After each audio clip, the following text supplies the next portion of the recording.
Salutations, everybody. It is Maddie here today with episode 230 of the H.A.M Radio Podcast. And it's me, Karak with ACG. Karak, welcome back. Hope your head's doing well. Oh, now, I forgot. That's why you asked me if I was okay. Yeah. I just came in and asked you if you're okay. Are you okay, man? Yeah, I was like, no, I'm doing pretty. Thanks, man. I appreciate caring, though. Yeah. You know, some people don't understand the difficulties of an online podcast, I think.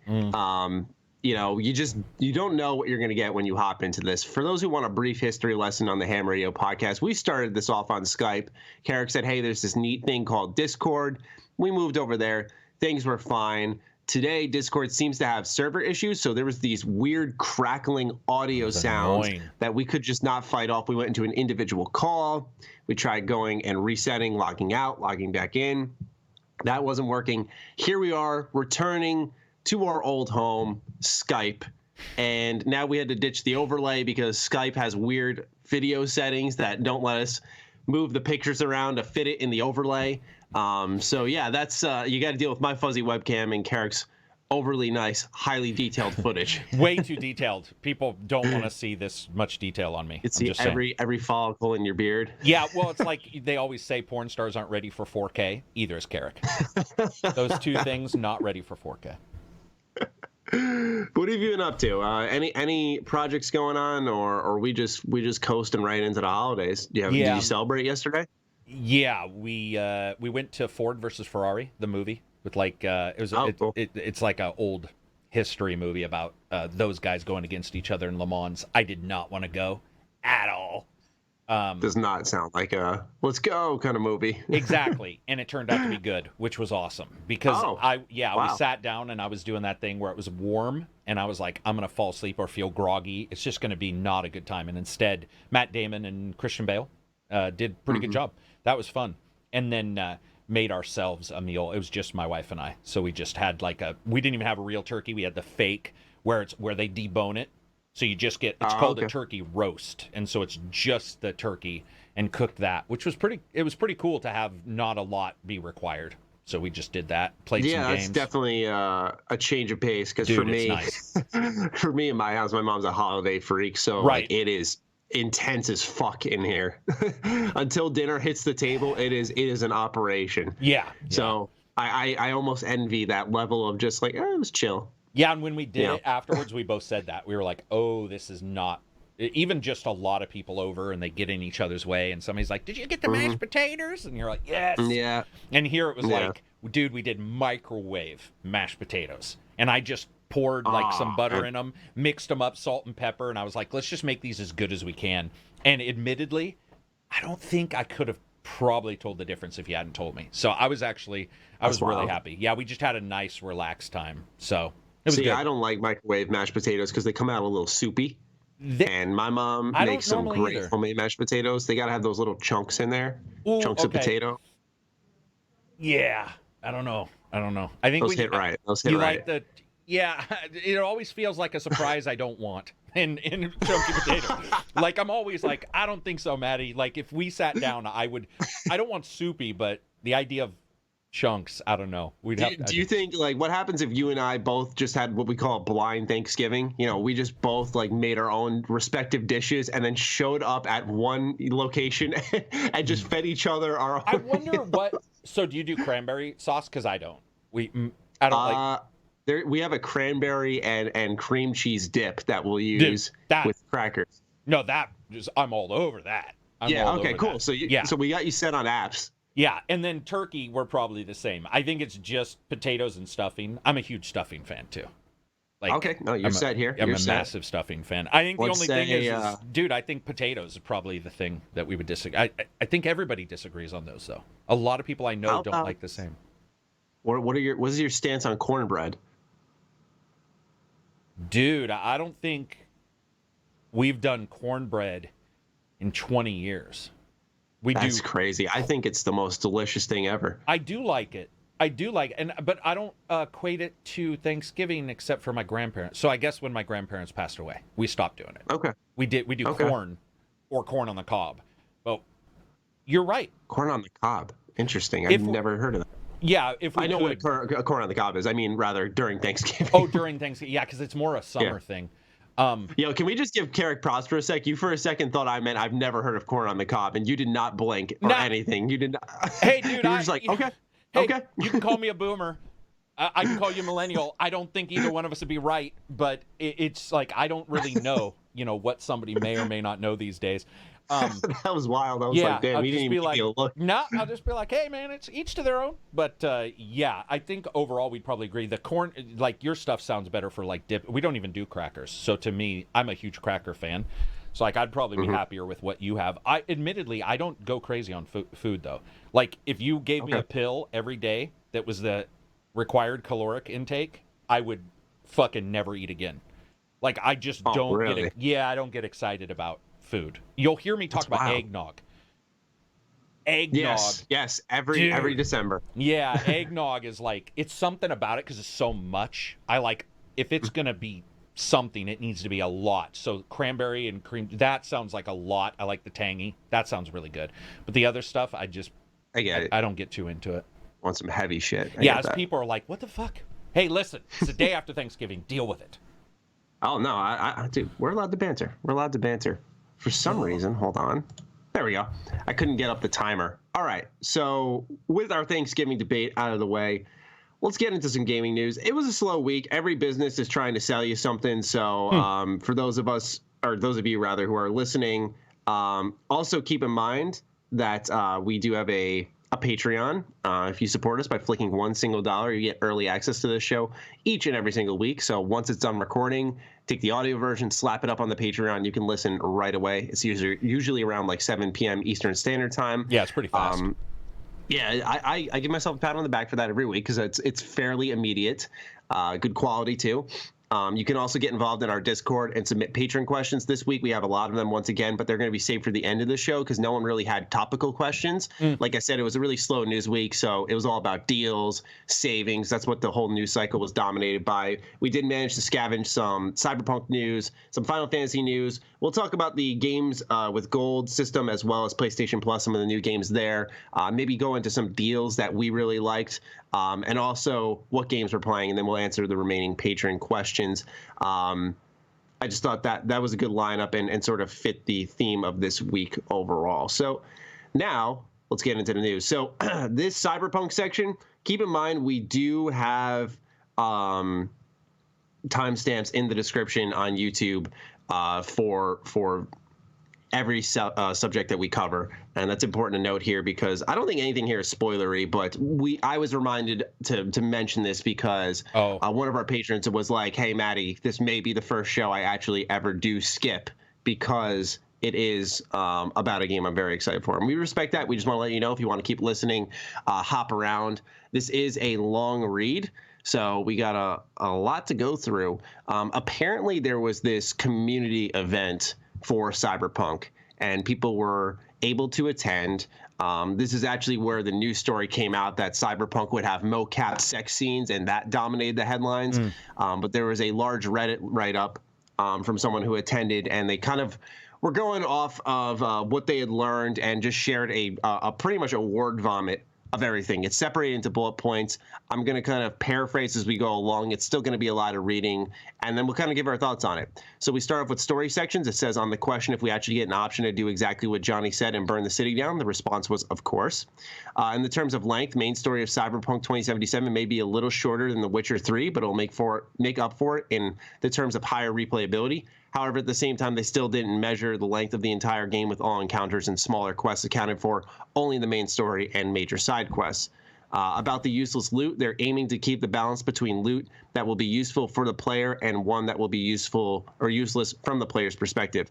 The reason why they're keeping loot that's useless for the player is that even if it's useless for them, it's still something that was useful for the characters in the game, and it wouldn't be logical for all NPCs to carry only stuff that was beneficial to the player. Right. Makes sense. Yeah. So that's the thing with CD Projekt Red games is like people get so like they emphasize the details so much with these titles that I think people lose focus of the actual conversation and how just a game is made. Right.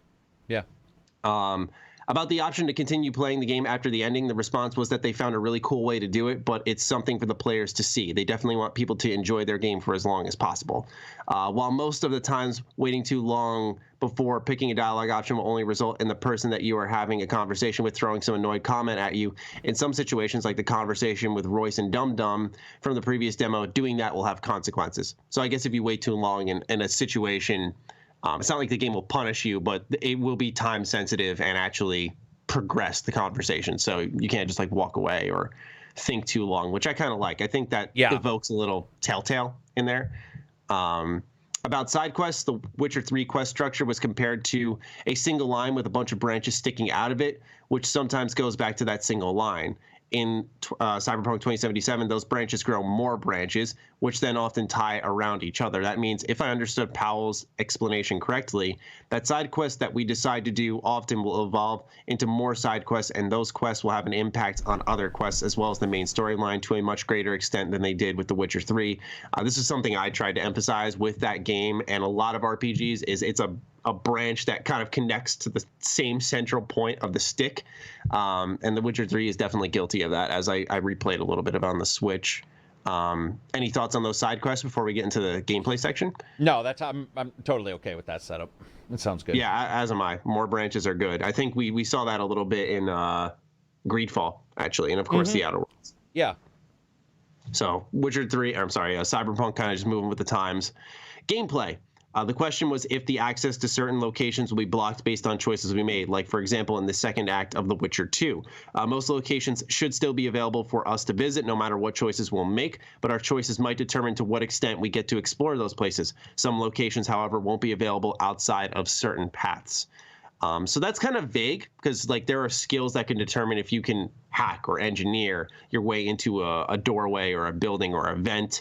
And so I don't know if they're referring to that or choices in the story that will lock you off from like a section of the world entirely. That's what I was taking was the second one, or like like if you do something, then this area is just off limits because they now hate you or something, And if maybe you can go there, but it's going to require you get your butt kicked, like Greedfall or any of the others. Exactly. About car customization, they know this is a pretty often requested feature, but they are asking for a little more patience before they will say anything about it. It sounds like they do have some plans for it. While we won't be able to buy new apartments, V's apartment will look different based on the life path we choose, and it will change in some ways over time. They also included a certain mechanic tied to V's apartment, which will allow us to express the personality of of our V through it. But it's something that they want for the players to discover on their own. So a little bit of, I guess you could say, customization of the apartment that we saw in the first ever Cyberpunk demo. So that's pretty cool. About health regeneration, we will be able to restore our health using consumables like food and a drug inhaler. So there was actually a drug inhaler in the Outer Worlds. Some of these healing items will have an instant healing effect, while others will slowly restore our health over time or work only under the right circumstances. There's also cyberware, which will provide us with health regeneration. However, it will take a spot that could be used for a more useful piece of cyberware. So, man, that sounds like something I've heard about in a game. Like almost like skill slots being filled in, kind of along those lines. Yeah. So, is your name V because you're like the fifth of something, or is it V? Is it like the number? Oh gosh. Are you like a clone? I think it's just V. Or is it just V because they want to use that and be male? I can't female? say for sure, but I imagine it's just V. VEE or the letter V. V, just a letter V. So does that indicate to you that? I mean, do you think they would do that and not have it be something? If it's lore related, I don't want to guess too much because it's just all in we're your going to face do is just. If it is, though. Yeah. Like it took me 1 second to go V. Here we go. Also, when you look at it, I think it's sort of weird that everybody's asking like, can you upgrade your car? Can you upgrade your apartment? At some point, I feel bad for the devs because it's just like we're trying to tell a story. And all these other games have, not even the same game, but sometimes different games have allowed for you to do your apartment, let's say. Then this game allows for cars. And then the new game is required. Like, people are like, can you do all this in one game? And I just hope we don't get lost in a game that feels sort of like piecemealed, where it's like you're doing your thing, but they don't even know about the cars right now, or at least they're saying they won't want to talk about it. But what I hope is it's not just barely there. I would rather have it not be there and be like, no, you can't. Yeah. Like, I have a car right now, it. but I don't have a ton of money, so that means I'm not fucking putting new rims on the goddamn thing. So it's like, I don't know. It feels weird because you were going down a list of these things, and it's like that sounds more like that's just. I mean, yeah, it allows you to get into the game, but at some point, I'm more interested in the story in game than I am in, like, can I change the car to pink? But yeah, I agree. Maybe that's I would rather them focus their efforts elsewhere than car customization, because the way people look at it is like, why not have both? And it's like, well, why not go further down the branching story paths than resources come from somewhere, right? Like, you can't like rob Peter to pay Paul kind of thing. Yeah. So just our thoughts on that. They are aiming to make car physics, while not on the simulator level, more realistic than in something like GTA. So there you go. Like we said, it's not just the customization. There's so many aspects to a moving vehicle. It changes how the world's designed. I mean, a great example is actually Batman Arkham Knight. They customized so much around the Batmobile that a lot of people think it was to the game's detriment. That's not to say that it'll be the case with Cyberpunk, because I think CD Projekt Red are better storytellers in a lot of ways than what Rocksteady has to offer. But still, at the same time, it's worth just thinking about how much those aspects of the game truly demand. Obviously, car physics are something that would probably be accounted for no matter what, because the game's going to have vehicles. But still, just something to think about.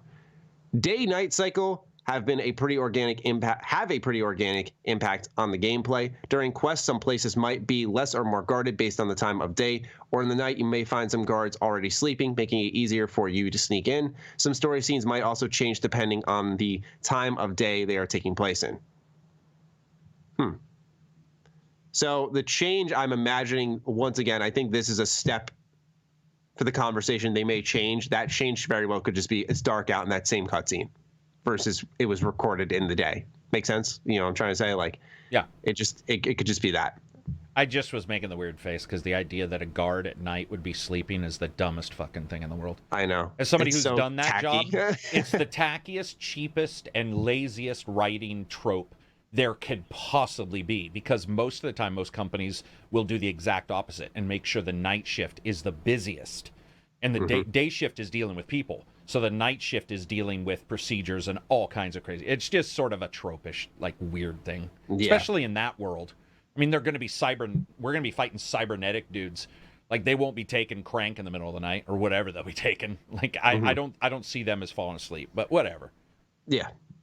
About difficulty settings, while they would want to include as many differences as possible between each enemy or each difficulty level beyond just stronger/tougher enemies, due to the huge scope of the game, it might be pretty difficult, so they can't promise anything. How do you feel about that? I know you like to test on all difficulty settings. I do it when I possibly can. Yeah, but it makes sense on like these kind of games, right? Because I don't even did a GTA. I could be wrong. I don't feel like GTAs have had difficulty. No, unless I don't think so. Going nuts, man. That's an entire world setting. You can change other things like less enemies show up or what do the stars mean. But it also lets them construct the world in zones. Probably like this is a higher level zone, this is a lower level zone. True. Start the game. Very so. True. Yeah. I think that makes a little more sense for them not to go with difficulty settings. Reaching the borders of the playable world will work the same way as in Witcher 3, so you were informed about getting close to it and the game will forcefully turn you back. That's not really a detail, but still good to know. Police won't intervene when they see you committing a smaller crime, like, for example, beating up some random dude on the street, because they treat it just like an everyday occurrence in Night City. But they see you committing more extreme crimes, like pulling out a gun or shooting bystanders or driving through them with your car. They will absolutely try to fry your ass, is the exact wording. That makes sense. I'm totally okay with that. I think it's cool that they won't react to smaller crimes, because I think it sort of emphasizes the corruption in the city. So that is something I'm a big fan of. Do you like that? Yeah, I mean, it's the same thing as GTA, not immediately arresting you for every red light. At some point, you have to let the gamers sort of live. Yeah, it's funny because, like, GTA doesn't have that, but then in Red Dead, if you bump into someone on your horse, they're like, whoa, you're get out of town, you're under arrest. Which I think most people don't like, though. Yeah, no, I'm not even saying like it was a good thing. It was funny to interact with if you did it intentionally. Like I'd walk into people on purpose and to see them progressively get pissed, and then you taunt them, and how they kind of escort you out of the town, and the way you can't come back. Like that system was very, very cool, but it had to be very methodical and almost intentional. But most of the time when I'd like sprint into someone by accident when I'm leaving a building or I'm riding my horse, and the way it controlled was so bad that, you'd accidentally run someone over and you'd get charged for assault. It's like, God almighty, I'm just trying to navigate. So I like that they're kind of looser on the rules here. Dynamic weather won't affect the gameplay, but the world will react to it. For example, in the rain, some people will pull out their umbrellas, while the ones who don't have those will look for a place to hide from in the rain. So simple stuff there. Player will be able to craft pretty much any usable item, with the exception of clothes and cyberware. However, it will be possible, to craft different modifications for those, which will allow modification of their stats and of the way they look. So they say you won't be able to craft, or you will be able to craft stuff, but you can't craft weapons or items. So you really can't craft any that much. usable items except clothes and cyberware. I don't know. That seems like a lot. Clothes are the things that give you stat buffs and change you how you look cosmetically. Cyberware seems like it is like the implemented upgrading system in a sense. Almost like that's the game I was thinking of. Almost like Prey with the Typhon abilities. Like how much of a cybernetic do you become? So then, however, weapons it's possible to craft different modifications for those. So you can't craft clothes in cyberware, but you can craft mods for the cyberware for the clothes and weapons, which will. It doesn't say weapons here. No, but I'm saying they didn't say you couldn't, so I'm assuming you can. Does that make sense? Oh, well, it's not they said in any the usable item, so I imagine. Oops, I just hit my headphones. Any usable item would probably be like a weapon. Awesome. Yeah, that's good. Yeah, I think that would fit under there. So you can craft mods for your clothes and your cyberware to make them better. It says allowing modification of the stats and of the way they look, so it'll change how they look as well. Like maybe adding like a little shoulder pauldron or something like that. We see that quite often in games. If you like modify the chest armor, Greedfall did that once again. Oh, did it good. Just know, ladies and gentlemen, a lot of things we're reading here, other RPGs have. That's no disrespect to CD Projekt Red. I just want to let people know, like, if you dig any of these features, that there are other games that have them, and you can get a little taste of them. Nearing the end here, because we're just reading the story and gameplay section. There is one part about like animations, but I just wanted to focus on the meat and potatoes here.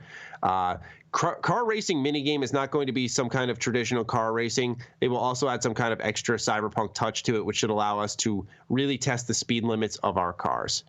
I kind of like this because it reminds me of Sleeping Dogs. You get all these cool cars and you can bring them to your garage. And then it was like, oh, what's the point? I just drive around the world with them. I guess it's like a point A to point B thing. But then they had racing mini games. And since the developers of Need for Speed also worked on this game, that the driving felt like a good type of arcadey. So it was actually fun having racing in that game. One of the few and I think only times I can say that. Regarding the question about the ability to own some kind of cyber pet in the game, the answer was that they know something about it, but they simply won't tell. I don't think it was referencing Flathead, since they talked about that in another response. And speaking of Flathead, it's going to be just one of those tools on Techie's disposal, and it'll be useful in a specific situation. So cyber pets are something that probably will be in the game. My general go-to when it comes to PR speak is if they say they're not going to say anything, that means it's probably there. All right, Karak, we're nearing the end here. About how destructive the environment is, we'll be able to destroy around 3/4 of the assets around us, but of course we won't be able to go as far as utterly destroying the entire district. So I'm assuming walls, cover, pillars, those types of things will go down, but you can't do like frostbite, collapsing buildings entirely, which makes sense. Last one on the list, their goal is to make every playstyle equally valid and not to favorize one over the other, which is music to my ears. So with all of the Cyberpunk details out and about there from that little write-up from the community event Q&A with CD Projekt Red, how are you feeling?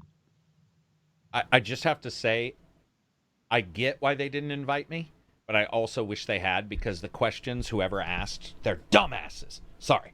But like, are you going to have a pet? fuck you, man. There's so many things you could ask. And again, you did say there's some animation stuff. I'm not just talking about technical stuff, but I'll go read those later, because they might have asked some of that. But like the questions that they got the answers to are either really dumb questions or really laid back, lazy answers. So it's like I didn't get a lot out of this other than, I mean, because to me, like, customization is great, and what they tell you, you can customize, but that doesn't really tell me in depth. For example, customization could say you can customize your clothes, but it's just 15 colors, right?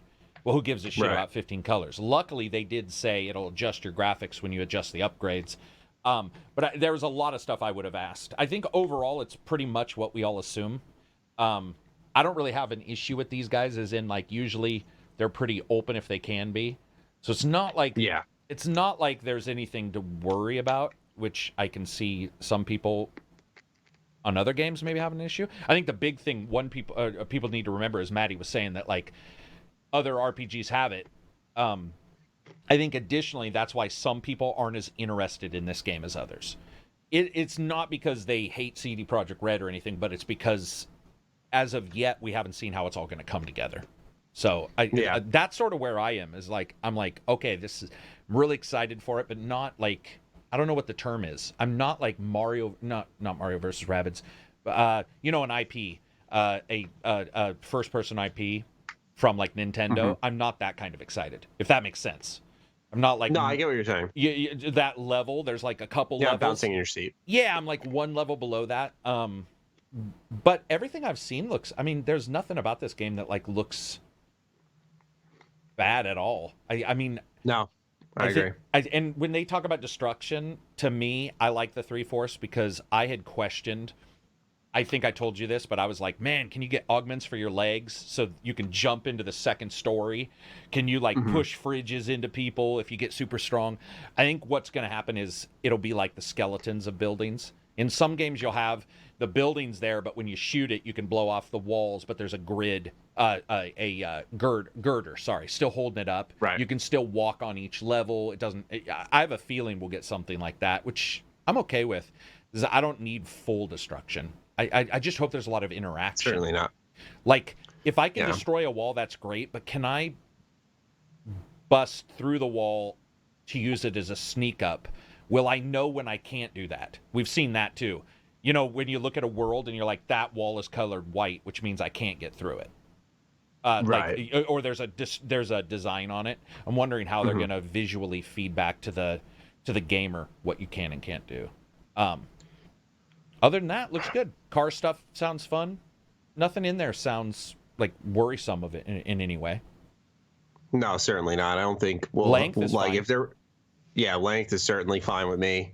I like the sound of it being shorter because it shows where their priorities are. Yeah. I look at a game like The Last of Us Part 2 where they're talking about how it's going to be much bigger, it's going to be opened up more, and I'm just like, why? Like, that's absolutely not a series that needs that. And so when I hear a developer that came into a lot more money, they just had an earnings call. They talked about how much more profitable they are right now. Clearly they have a lot of cash to spend, but they're still focusing on stuff like, how does the story tie together? How much content options do they have? Replayability. That shows they're focusing on making a good RPG, and I'm happy with that. That was kind of like the shining light in that whole thing. I agree with you entirely. Nothing there I read was like, oh boy. I think, I saw a lot of people covering this information. It'll be headlining our show, of course, in the title, but I saw a lot of people like selling it as gigantic news, and I think it just highlights that maybe people aren't paying close attention to some of the games around them that are releasing, because people are making a big deal out of some stuff that we just noted a AA game has, and that's no disrespect to Greedfall and Spiders, but if they can do it, we'd hope, of course, that CD Projekt Red could, because I think when you sell it as like massive news, big news, oh my god news, it almost subsequently lowers the standards because you have one company pushing the bar, and then we're high selling one company doing what they should be doing, and it kind of closes that gap unintentionally, as far as I'm concerned. When they were talking about you can replay it, that was the big thing, was they said it won't be as long as Witcher 3, but you can replay it. I felt Witcher 3 was replayable, so they say this one will be more so. I assume that just means in the type of ways you do play it. But what interests me is when they say you can continue to play when the game is over. I can only, I'm still wondering if the virtual world is going to have something to do with that. Like, you know, are you number 6 now? Are you 7 the next time because you're V right now? Like, is it like V, then 6, then 7? That would be cool. But the idea of being able to enjoy the world after you finish also, I think, indicates an excellent opening for DLC. They've already pretty much been open to the fact that it's like, yeah, when the main story is open, you'll be able to continue. Well, that to me means that DLC, hopefully of the size of Witcher's DLC, or absolutely. I mean, they already confirmed they're going to be doing DLC. Yeah, or the excellence of Witcher's DLC makes me happy. Like, because I know people just legitimately probably feel that's some of the best DLC ever made. I would probably, especially Blood and Wine, people love that. Yeah, I would probably agree. Other than Shivering Isles. I think I like Shivering Isles. It's a high bar to pass, you know? Yeah. It's cool stuff. Yeah, I mean, it's cool stuff. When you look at Bethesda Game Studios, you know, despite their decline, and you look at CD Projekt Red, those are probably some of the best DLC crafters ever. Yep. Really, when you know, I think Fallout 3 had great DLC. I thought Far Harbor was great. Shivering Isles was great. I love Far Harbor.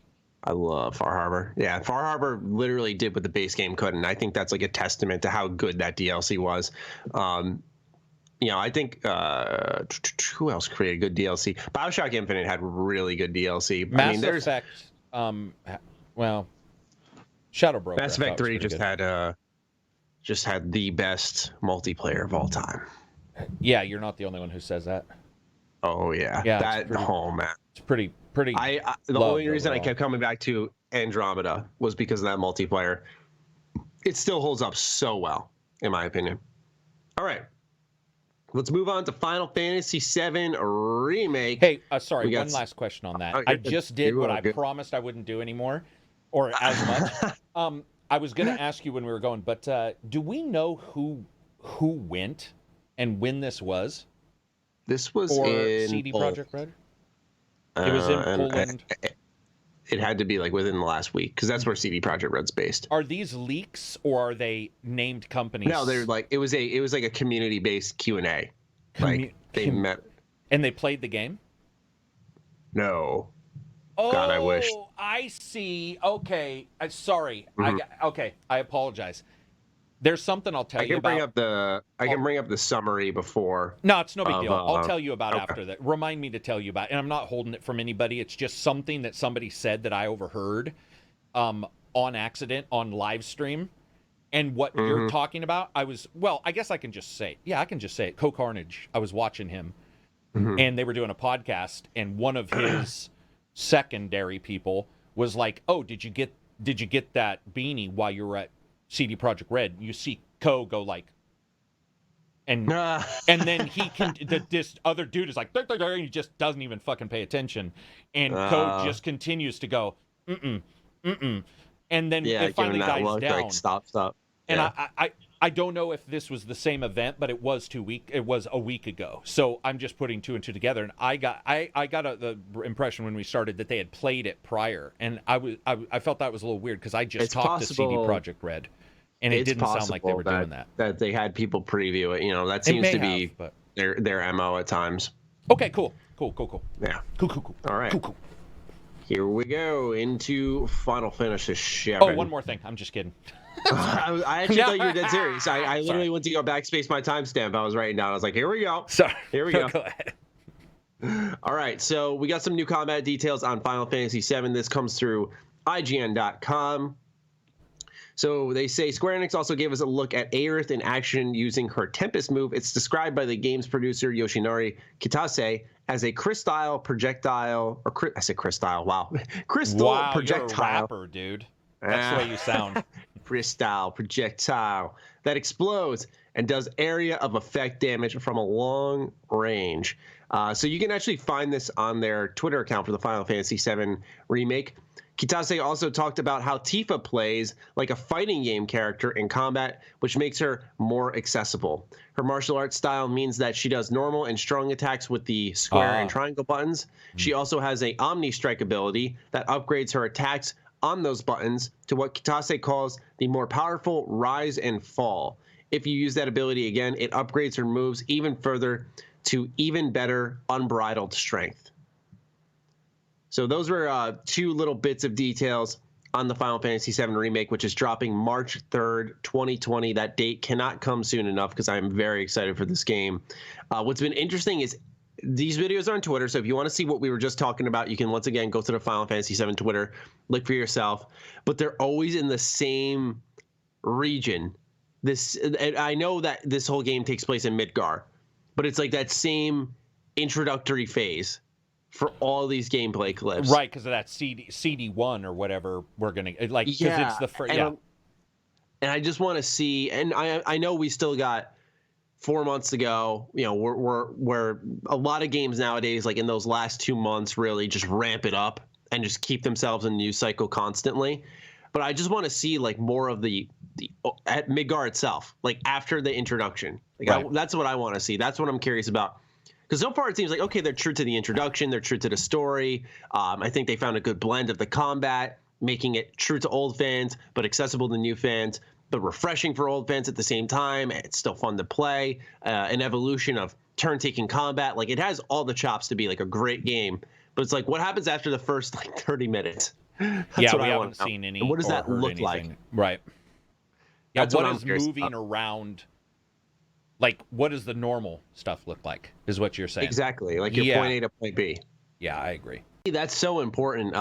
The patrons will know this. I did a Game of the Year discussion video because no more big releases are really coming out this year outside of, for me, I'd say Kingdom Under Fire 2. And when I was contacted about a review code, I never heard back when I responded. So I don't think I'll ever get back to that. You missed nothing.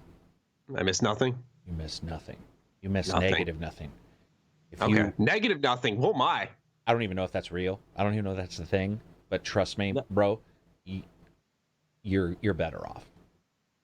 That's sad. That game looked interesting. Dude, it's crushing my soul to even talk about it. It's wow. So bad. It's the worst Chinese MMO bullshit movement, feel, control you could possibly imagine. And this is coming from somebody who understood the first one at times could feel a tiny bit like that. This had that mix of like the RTS gameplay and the beat 'em up gameplay, and you still thought, wow, the control. It looked like a tough balance to strike. Lack of any impact whatsoever, dude. It's Chinese MMO. Nothing happening. Spamming attack buttons. Nothing happening. It's as in, sorry, nothing happened is not what I meant. What's like a Chinese MMO? Like what's this comparison? Chinese MMO to me is where it looks like everything's canned just so they can show you what's on the HUD so you can pay for things to make the HUD bigger, to make the items in the HUD bigger. So it doesn't, there's no... Is this a Tencent thing or... No, I don't think so. But they don't look like you're in the game world. So the first one, when you would attack people, you had the controller. You played on the... This is Xbox 360, right? 360 or original. It felt a little bit like a Dynasty Warriors in a way, right? Yeah, that's what it looked like when I was watching footage of the second one. Yeah, and so Dynasty Warriors in particular has less impact than Kingdom Under Fire, but it still had some. This has less than even that. So it's like attacks just go like, and they don't. There's you don't feel it.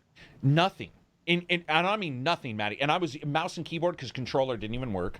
So it's like mouse and keyboard and hammering one button and then like holding a button and watching him go like, yes, like, and you're like, what's even happening on the screen? It wasn't visually informative of what was going on.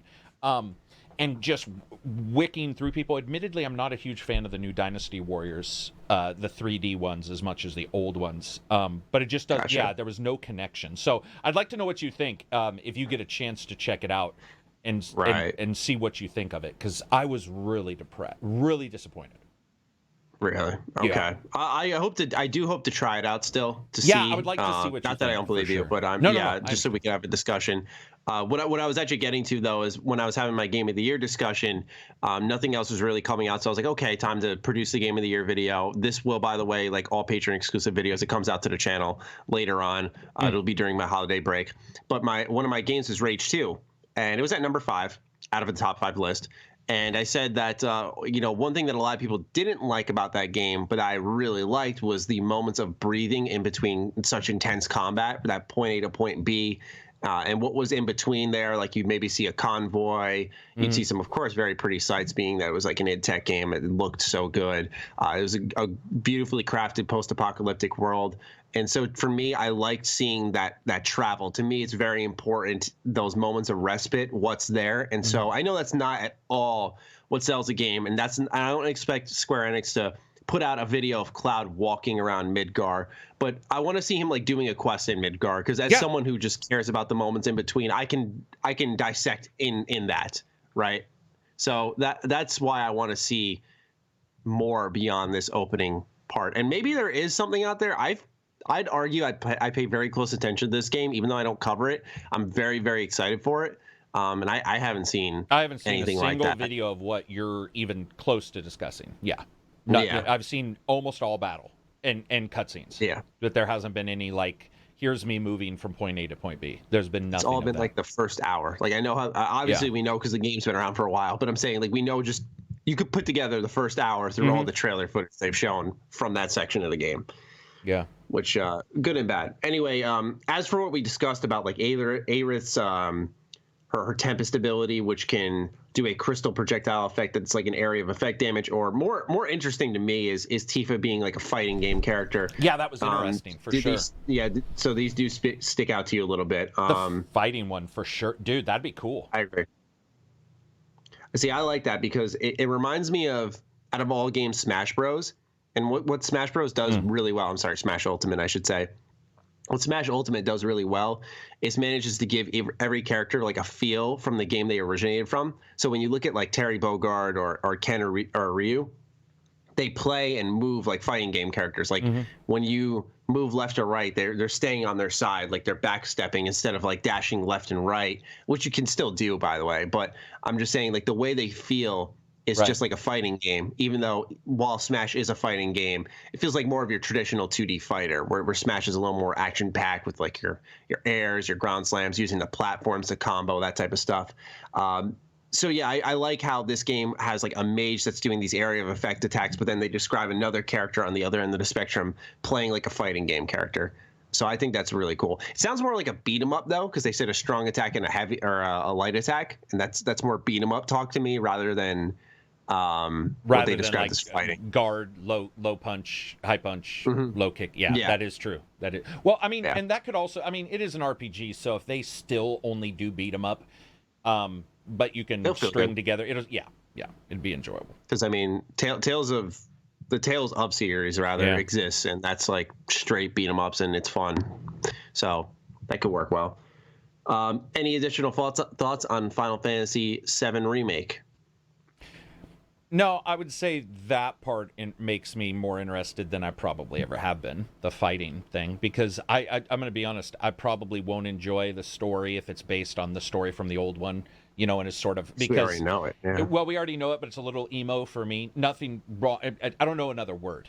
What emotional, you know, I don't want people to feel bad. But I think the idea of like having characters where everybody feels a little different, that could be awesome.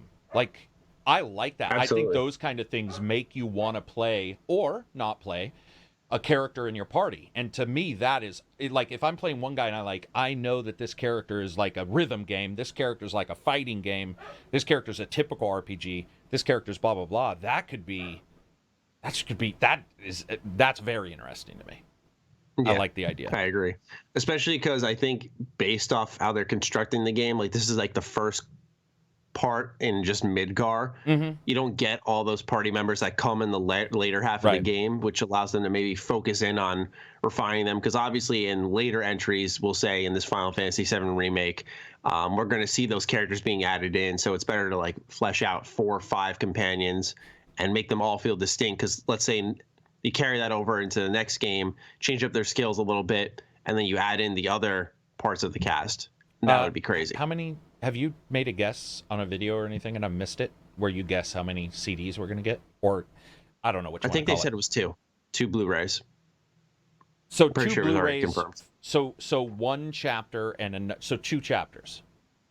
Does that not seem again, we're going to end up running over the same fucking territory here. But it still feels to me that is such a weird way to split a game. Because that first part on all one DVD and then the rest of the world on the other, I don't know. Final Fantasy VII Remake will come on 2 Blu-ray discs, each episode size of full game. Doesn't that... Square Enix has clarified the development team's progress on the whole Final Fantasy VII Remake. The Final Fantasy VII Remake is going to be big, but it's not just in popularity. It's going to be in the actual game size.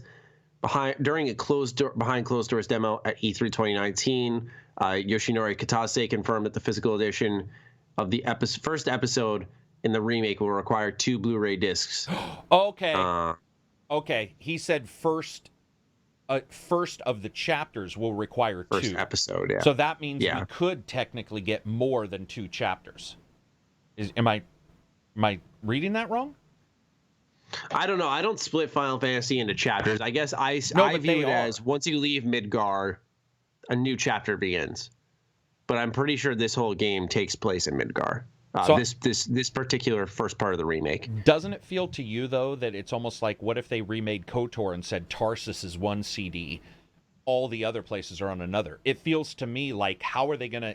Do you see, like, how many chapters? It's not going to be the whole game. Here, right here. Final Fantasy... This is in the same article from IGN. Final Fantasy VII Remake's length. That's largely due to the sheer size of the game. Kitase confirmed that every game or episode in this series will be comparable to a full Final Fantasy game, which means we can likely expect following installments of the Final Fantasy VII Remake to also require 2 Blu-ray discs on current-gen hardware. Considering the first game focuses on Midgar, that means just the first section of the original Final Fantasy VII is going to require 2 discs in the remake, which is insane if you remember the original. Okay. Makes sense. Yeah, wow, that is crazy. Just Midgar requires 2 discs. I can't imagine how many discs they'll require to I was talking to my friends about this a couple days ago on how when you leave Midgar and you have this huge world and you get the airship and you're going city to city, that's where I think this project's going to get really hazy. I really think they're just trying to get this out, and if they can figure out this next worry part, about the rest from that point on. Yeah. Absolutely. Because this game will succeed, it will profit. So it's like, just get this out, worry about it later. And do well, but don't worry so much about the format of the later. I would completely agree with that.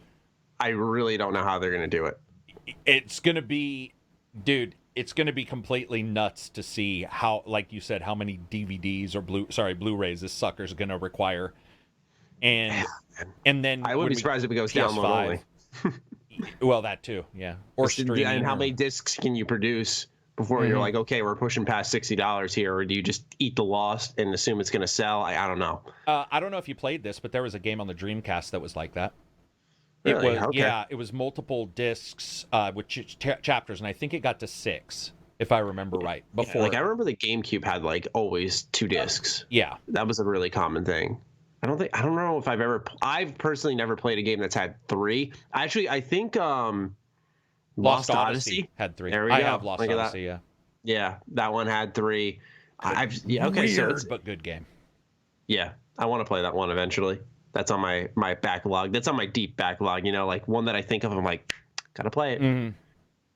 All right, let's get into. We'll share some sales maybe that we really liked. I made a whole video about Steam sales, so I guess I'll see if you picked up anything during Black Friday or whatever. But right now we'll talk about PS Plus. I said Plux. Wow. I always got these funny misspeakings in this podcast. I really do. I just find a way. I always find a way. All right. Xbox Games with Gold for December will feature Jurassic World Evolution, Castlevania Mirrors of Fate, I think that says, Mirrors of Fate HD, Insane Robots, and we saved the best for last, Karak, Toy Story 3. Oh, all right. I didn't even see that. Toy Story 3 is free for Xbox Games with Gold. And I know Game Pass is where everyone's going, but I'm just telling you right now, get Toy Story 3. Even if you don't turn on your Xbox ever, turn it on, redeem that motherfucker. It is such a good game. It holds up graphically, too. I think pretty well. Yes, it does. I played it this year, actually, for a stream, and it was very fun. For those who don't know, it has a toy box mode. So it's just this kind of open hub area thing where you're interacting with all the toys from Toy Story, and you're gradually building out this toy box, and it's like a town manager in a way. It is a fucking stroke of brilliance that goes so underappreciated. And Karak and I have raved about it on the show quite a bit. If you do try it, let us know. We'll give you a pat on the back through the internet. All right. December's PS Plus games are Titanfall 2, and then Kojima working that Monster Energy sponsorship with Monster Energy Supercross, the official video game. This can't be coincidental, bro. This cannot be. You had Death Stranding launch, and it was fucking littered with Monster, and then Monster suddenly like, yep, let's put our game inside PS Plus for December immediately after. I wouldn't doubt. I wouldn't doubt at all if they're trying to, what's the term? Take advantage. I really think that's the case here. The thing that's interesting to me is when you look at how they choose these games, I'm confused. How did they choose Toy Story? So Monster Energy drink, that actually makes sense. And and those kind of games, I think they're not really huge games, but I've always wondered how they're choosing these. Like, is it something that they know ahead of time and they've talked to the devs and they've lined up devs and said, you have January, you have February, you have March?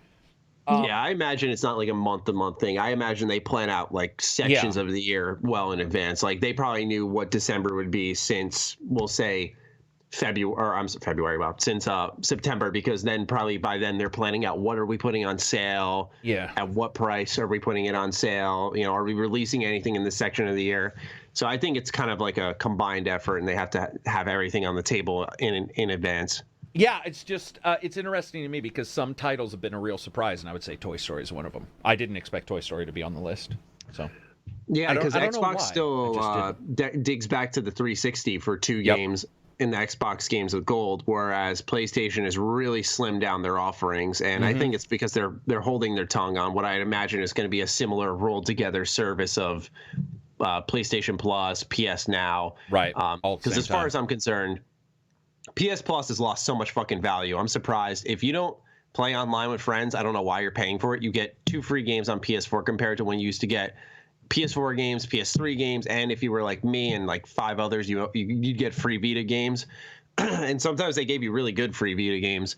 So I just feel like PS Plus has lost so much value, which is why they really need to keep the price the same and then roll in PS Now. Because as it stands, PS Plus is losing out. They're still adding good games. Last month they had Neo and something else that was solid.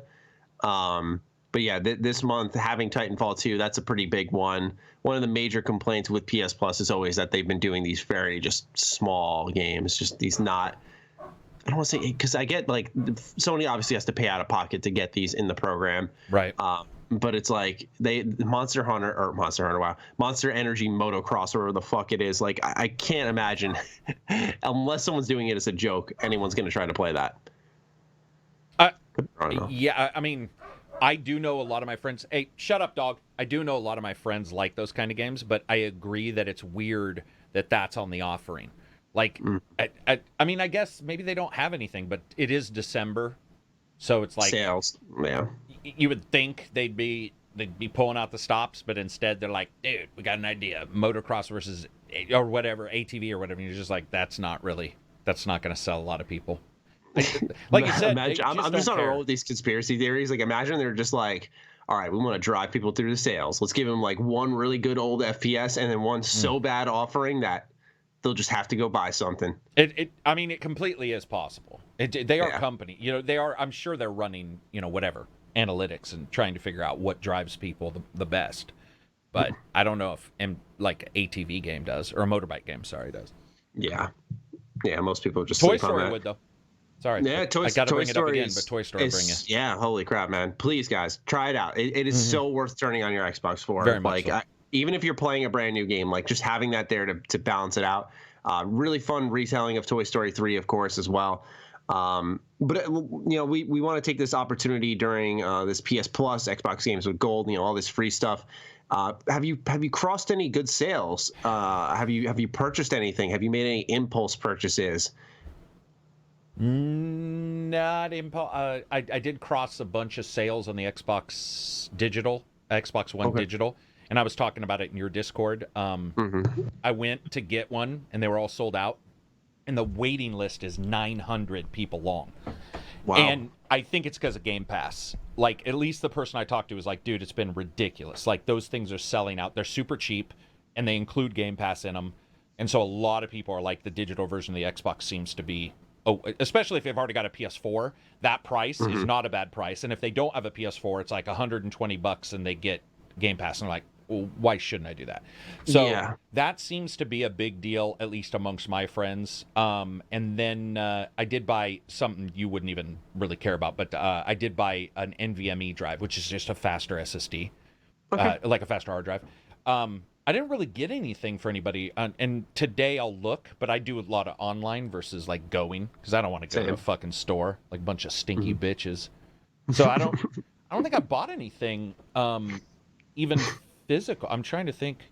Oh, I did get a controller and some earphones. Nothing amazing though. No, not really. Okay. Yeah, there's a great sale right now. If you don't have a PS4, I mean, Sony made a pretty competitive offer. You can get a PS4 with one of our patrons bought it. He asked me about it about a week and a half ago when he saw the deal. I think it's Best Buy doing it. Maybe GameStop too. Might just be a PlayStation deal overall. Anyway, you get a PS4, you get God of War, you get Horizon Zero Dawn, and you get one more really good PlayStation exclusive. I think it was Spider-Man. I'll have to double check. But you get all three of those games and the PS4 for $200 flat. And I thought that was like, even if you were like on the fence, you're like, I've owned Xbox all this generation, I've owned PC all this generation.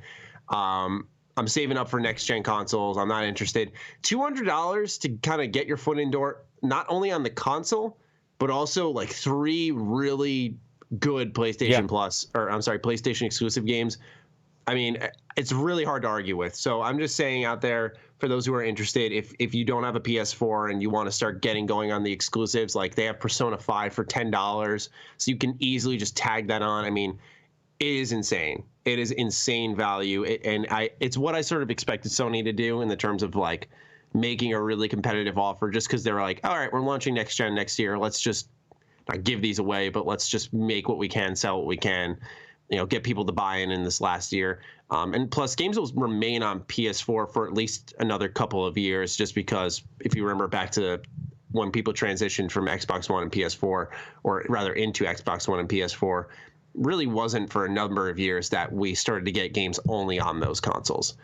No, and I know Microsoft has stated for the foreseeable future, every single game will work on any console that you own of Microsoft's, and I'm assuming Sony is going to be the same. Like they should be, if they're trying to do that backwards compatibility thing they were noting. Yeah, the only thing that bothers me about both of these is that it took us this long to get to 200. I do have an issue with that, and I still do feel that these were even overpriced. If it's like 200 bundled with all these games. Yeah, it doesn't matter to me. I feel that the consoles have continued to be too expensive, and especially the Xbox, where they're like, we're doing the digital version. There's no drive. I just really do wish that they could figure out a way to get these into people's hands much, much cheaper.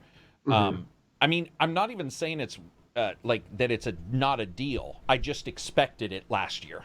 I really expected 150 and 200 to be the normal price. That's what I honestly expected. I was like, okay, 200 or 150 would be like the normal price, and then we get into the weird Christmas shit where it's like you have a coupon, blah blah blah, it's $99 or something. Yeah. Maybe I just don't shop the same as everybody anymore, but to me, I'm still looking for deals, and I just wanted them to be cheaper. I would just like it. I think I would love to have more people involved. GameStop had a really good buy two get one free deal for pre-owned games. So for those who are out there listening, even if this goes out for those who are listening for free on Sunday, it'll still be active then for I think until Monday. So you have a chance to just listen up, run up to GameStop. Yeah, it's a really good deal. A lot of people were saying GameStop really came in clutch this year with the savings, and I agree. I was looking at some of their stuff they were selling, and I added a couple of shit to my Christmas list, man. Like I saw like Bloodstained Ritual of the Night was like $15 on Switch, and I was like, oh yeah, because they patched the Switch version. I was more interested in playing out there. Okay, yeah. Gotcha. So that's why I was like, okay, why not? They have some really, really good deals on there. So if you're looking to treat yourself, I personally picked up Torchlight 2 to play with my friends. It was $13. I like Diablo style games. I've been kind of craving one, and the first Torchlight was really good. And I had heard good things about Torchlight 2, and we played the first half hour because it was like 3 a.m. when we bought it, so we didn't play much of it. But the first half hour was really good. It was literally Diablo, which is a good thing because we see so many copycat clones that just kind of try to fit in, but something awkward about it. But this game is like intuitive. The menus are easy to fly through. It's recognizable. It's easy to understand. Reminds me of the days of like when I played Baldur's Gate on the PS2. So enjoying that. I picked up the Caligula Effect Overdose. A couple of viewers don't know what that is because I was recommended it on a live stream at the beginning of this year. And it came out at the beginning of this year. It's a JRPG where you're kind of like trapped in this virtual school world. It's kind of inspired by Persona. Apparently, it's got a really unique combat system. It looked really interesting aesthetically. The music sounded great. I've just been on like a very big JRPG kick. I think I've just had too many like AAA games in my system where I need to kind of like fucking purge. Right. So I just want to play a lot of JRPGs. I started up Tales of Berseria. I've had that sitting on the backlog for a while. But yeah, I actually had this cool moment when I was on the eShop and I got Caligula Effect. I saw that I was able to spend these gold points for Nintendo, and I found out you can like redeem these gold points with every game you buy. If you buy it physically, you could insert the cartridge, redeem the points, and if you buy it digitally, it automatically adds these gold points. So when I'm buying Caligula Effect, it was $25. It was at half price, and I used my gold points and it went down to 10. So I was like, oh shit, all right, let's go. So I got a deal on an even better deal, if that makes sense. So yeah, those are some of my savings this year. Did a lot of Christmas shopping and whatnot. Spoiled the family this year. It's been an up and down year, so they deserve it. But yeah, that's kind of what's going on economically rather in the games industry. Now, Karak, let's talk about what we're playing. So I kind of just spoiled mine. I'm playing Tales of Berseria, but we'll get into that in a little bit. I want to hear from you. What are you playing, my friend? Phoenix Point, which is a XCOM Kickstarter. That one was it went to Epic Game Store exclusively at one point, right? Yeah. So we're gonna have that kind of what's the term, conspiracy, and their Microsoft Day One for PC Game Pass, which I think that always helps. And then kind of offsets it. I'm playing Darksiders Genesis. I got a review code for that as well. Yeah, so that that comes out, and then BattleTech or MechWarrior, as well as a game called Mosaic, it was shown at, I believe it was E3 or at the Xbox event last year. But it's like one of those alternative world dystopian kind of, it's not a big title but for me it's like sort of, though I always like that. I always like to mix it up, and those are like 3 completely different style games, so I'm pretty excited. And I think another thing that's cool is like not cool, but Darksiders. It's weird because Darksiders had a quick turnaround for me, because I feel like we didn't, but I feel like we just reviewed 3. Like, didn't it come out last December? That's what I thought, and we did. Or the end of November. So I'm wondering like when this truly started being made versus like when we were told and all this, because it feels like such a quick turnaround. Well, and it obviously is such a quick turnaround. It'll be interesting to see its quality. So I'm jumping into that today because the review is actually due next, like, I don't know. I think the 4th Wednesday or 5th or something. I remember what I read. Maybe I shouldn't say. I don't think that's embargoed, but.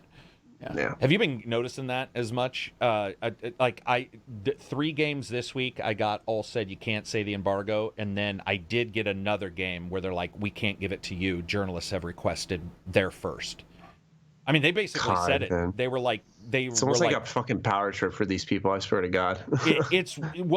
I'm starting to believe that is exactly what it is, because the person I talked to was like, no, to get the coverage they wanted, we have to do. But like, what the fuck are they owed? That's my thing. Like, I don't fucking care about your coverage. Everyone can do their coverage. It doesn't hurt anybody. I don't know. I was just wondering if it doesn't sound like you've got it, but like, I got it. I've never seen when a video of mine for a particular game does well when I get it early.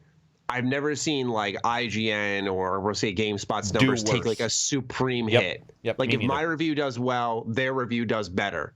is what I've noticed. Like, I remember with Far Cry 5, I dropped my review, went up to like 60K views. I was like, wow, this is a good like one-off. I didn't really expect this to do that well. It's a Far Cry game. And I looked at like IGN's and it was in like the multi-millions, I think. And I was like, oh, wow, good for them. Like, that's absolutely mine times like how many? So it didn't hurt them. Outer World, same way. Yeah. Oh my God, Outer Worlds. I think their review IGN hit like 2 million, and they had it in advance, so maybe that's why they're like, well, look. But I think there's more cases where we did not impact them at all. Yeah, I don't think we impact them, and they required an extra day for Outer Worlds, which it has to be to me. Other than Outer Worlds, Control, and those were probably the worst two, where I was reading the embargo and I just knew right away. I'm like, here we go. This is just going to be, it's going to be the ultimate bullshit. But yeah, so I was just wondering, it doesn't sound like you've had as many of those, but I've definitely got them here. Hopefully when we go into, what is it, March when we start getting the big games, or is it April? Yeah, March is really when it starts. The first 2 months, I think really the one big game, at least for me, is January. There's Dragon Ball Z. Yes, me too. Karateka. Kakarot. Yeah, okay, yeah. Kakarot. Yeah. Karateka. That's what I probably called it in my You're email. not as bad as the woman on the Macy's Thanksgiving parade. She said Kakarot, so, Ouch. Yeah, just nice little cock dropped on TV. Yeah. Why not? Yeah, so yeah, you've been playing a lot of games. Yeah, I said, I've been playing Tales of Berseria. I'm about 6 hours in. I'm loving actually the fact that these characters are douchebags. For those who don't know, in Berseria, you pretty much play as villains, anti-heroes, if you will, and not in like a goofy way, like very much like everything around us is a tool we're going to use to complete our objective. Kind of have people around you who are diverse, but still share that same mindset of like, I really don't care about your common folk. Without spoiling too much, first town you're in, you completely set ablaze and destroy just to get out of there. Take a ship out of there, you steal it. You kidnap a kid at the same time. It's just like, I read online someone saying that you can't create a compelling story if someone's bad for the sake of being bad, but I would argue that completely to the highest extent, time in, time out, because I think, quite honestly, games get more interesting when they take that chance and make a compelling character who has turned evil. Because you don't start off evil in Berseria. You start off as like this innocent, like 15-year-old girl, and you see her like complete decline and why it happens, and it gives you the proper motivation to pursue her goal, where you sort of feel for her, but then you're like, oh, come on, don't do that, Velvet. Like, we know what kind of person you are deep down, and like she still does it, and you're like, oh man, like it's like you're combating with the character. I find that a more interesting plot structure, and I find that more gripping nowadays. And maybe it's because like, I've just played the good guy for how many years? Like, it's fun to just rise to power in a different way. So somebody was trying to say that you can't, like, they can't be an unredeemable bad guy. Is that what is that sort of what it was on Twitter. It was actually one of the people who wrote for Star Wars Battlefront 2. It was Mitch Dyer, actually.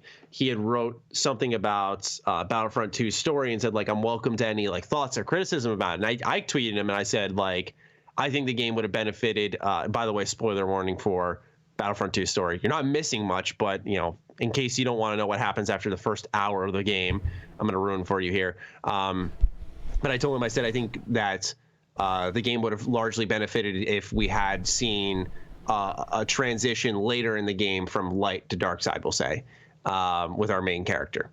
And he had pretty much disagreed and said that, it's not, it was always a plan from the start to make her good, and that, if that's their plan, that's fine. But he pretty much said, like, yeah, I kind of feel like, this evil character shtick isn't really what creates a compelling character, just for the sake of being evil. Nor does the sake of being good, nor does the sake of turning good, nor does the sake of turning evil. Yeah, like I think it's always more complex than that, no matter which way you're going about it. Like Cal Kestis is like a good guy, but his journey was interesting because of how they built his character with the events surrounding him and how he tackled and wrestled them. And I personally was one of the people who thought with that game that maybe he'd be boring But it just goes to show the complexity of the plot is really what handles some of the heavy lifting. Yeah, I wouldn't even say any writer I know would agree with that. Like that sounds like a fairly stupid thing to even say. Well, doesn't it? Yeah, I mean, you're the one who got the response. No, because like here's the thing is like I am a nice person. But I think what a lot of viewers don't know about me is I'm very like on the nose about shit. Like I will say shit like you do. I guess I just turn that off for some of my shows. But I agree with you entirely. I think it was I'm not saying you have to. Certainly, no, please I know. Because you're like the key. You unlock me, and I'm like, yeah, it actually was fucking stupid. Thank you, Karak. No worries. Yeah, it's pretty. That is one thing. At Thanksgiving, if we did gather together and eat food, we'd also be like, this is the dumbest fucking thing I've ever heard of. It doesn't. I think, in all honesty, they just tried to get away with that game by. And I think Lone disagreed with you and I. Maybe Lone did. So I know Lone talked about it because we talked about her. And I can't remember if he was still on the podcast, but I do remember we were like, she turned way too quickly. Mm-hmm. Like the entire keystone of the story fell apart because you were just like, it was like you were only evil for a court. It wasn't even evil. You were just Empire against the rebel. It was so short. And you were just like, I didn't have any time. I don't care if she turns, right? Like that's not my issue. Exactly. She can turn, but it's just that there's a more gradual way of doing it. Because like we'll use Cal Kestis once again because I think he's such a great Jedi and he's a great example of a good Star Wars character where you see him wrestle with like you mean the guy from side. Jedi? Jedi Fallen Order. I'm sorry, when I was getting Kyle Katarn mixed up, so I was thinking the other Jedi. Okay, continue. I think, and this we will not spoil anything like yesterday's Thanksgiving commercial did, by the way, which was I watched it and like my brother was like, oh, that looks cool, and I'm like, thank God my brother doesn't game because a big part of the game just got fucking ruined in a commercial. I didn't see the commercial, but I definitely saw that on Twitter. Let's just say a certain part of the ending was completely exposed. Nothing. Yeah. Really? Yeah. That's not even a faux pas. That's a complete fuck up.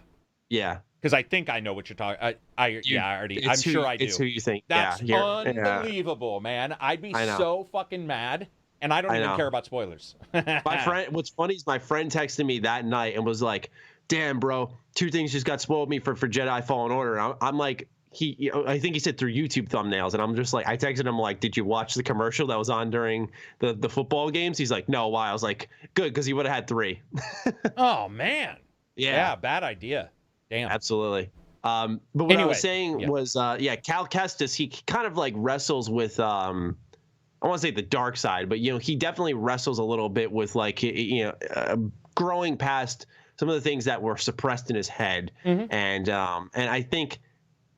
Since he teeters a little bit back and forth, you're like, oh shit, like which way is it going to go? When he commits to a side, essentially, you never really had your doubts, but you're like, okay, like, I get that, right?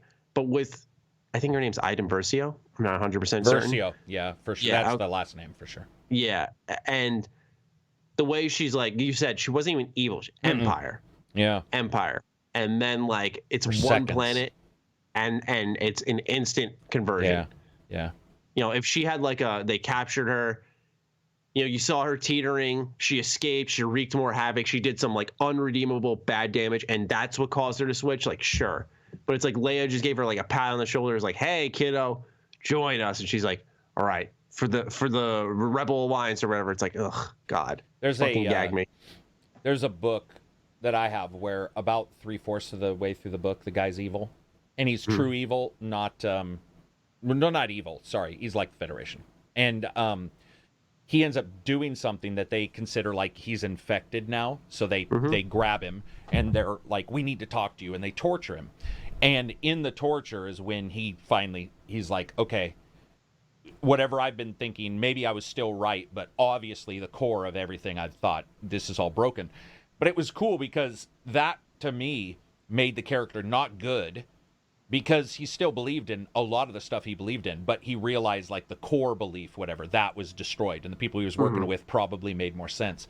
To me, that's a far more enlightened character, especially when the system in which that they fight is the one that harms them the most. That's when Like, you bite off on that character, and you're like, I get it. And that never happened in that game.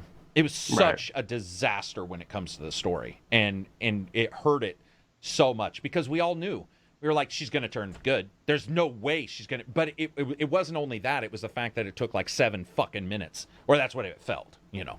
It literally was. In the scheme of an actual story and the scaling of the story lengths, like, it really was technically 7 minutes. It really was. It really was. I hope people play it now.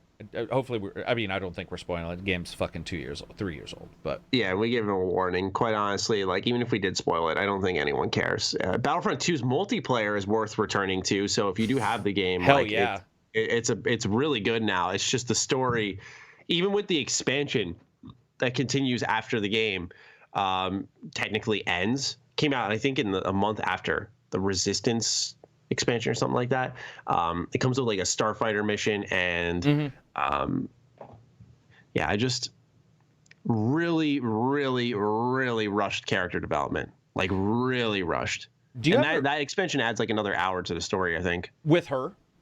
Yeah. Oh. Or you play as her daughter, something like that. Oh, no shit. Okay, cool. Yeah. I didn't know that. It's not worth going to, in my opinion. You know, it's 6 hours you can spend on a number of other games. A YouTube of it, you mean? Like, it wouldn't. Well, yeah, you could do that too, actually. Yeah, it's a free expansion, so it's not like I don't think you're really ripping out of EA's pocket, quite honestly. Or I don't know about you, dude, but I do that a lot for DLC of games I've reviewed. If I review a game and there's DLC later, there's a really good chance I'll, like the old Batman games, I'd be like, I'm just watching a YouTube of the cutscenes. And I can't. Been very happy. That's no disrespect to you or anyone who does it, because I understand why. I feel like I'm such like an. I don't mean this like I'm driven by money, but I think economically in a lot of ways, and I'm like, if I want to see these good DLC, I'll look it up to see if it's worth spending money on. But then I will, to experience it and learn more, I will spend money on it. Yeah. Like, I just believe in like investing my resources in where I work, because I'd like to retain this as a job. Not that you don't. It's my mindset. It's my mindset. Like how you kind of put your money on the line for every review. I try to do that where I can, where it's like economically feasible without sinking myself. Ignore the reviewed thing. Let's say you played a game. So ignore the reviewed thing, because I've done this without reviewing the game, but I'm interested in what you think about this. So let's say it's just a normal game you didn't review because you didn't have time. Okay. Have you ever done that and been like, you know what, I'm interested, but not interested enough to reinstall and check this DLC? What about those instances? Do you ever YouTube those? I'm trying to think, like... Or even read an article or something? Like, are you asking, I have the game... I've played it. I've reviewed it. The money was like put in for. No, ignore the review part. Oh, okay. So say this is a game you never got a chance to review. Okay. But you like it. I mean, because there's so many games. There's got to be at least one or two. It's got some DLC. And have you ever returned to that DLC and said, "Listen, I don't want to replay the game"? I think because I think a lot of games, like their DLC, you can just pick up right there. But I think, for example, a great example actually would be Two Worlds 2. They're getting a new DLC next fucking week. That game came out in 2011. Now, I like Two Worlds for what it was. Right.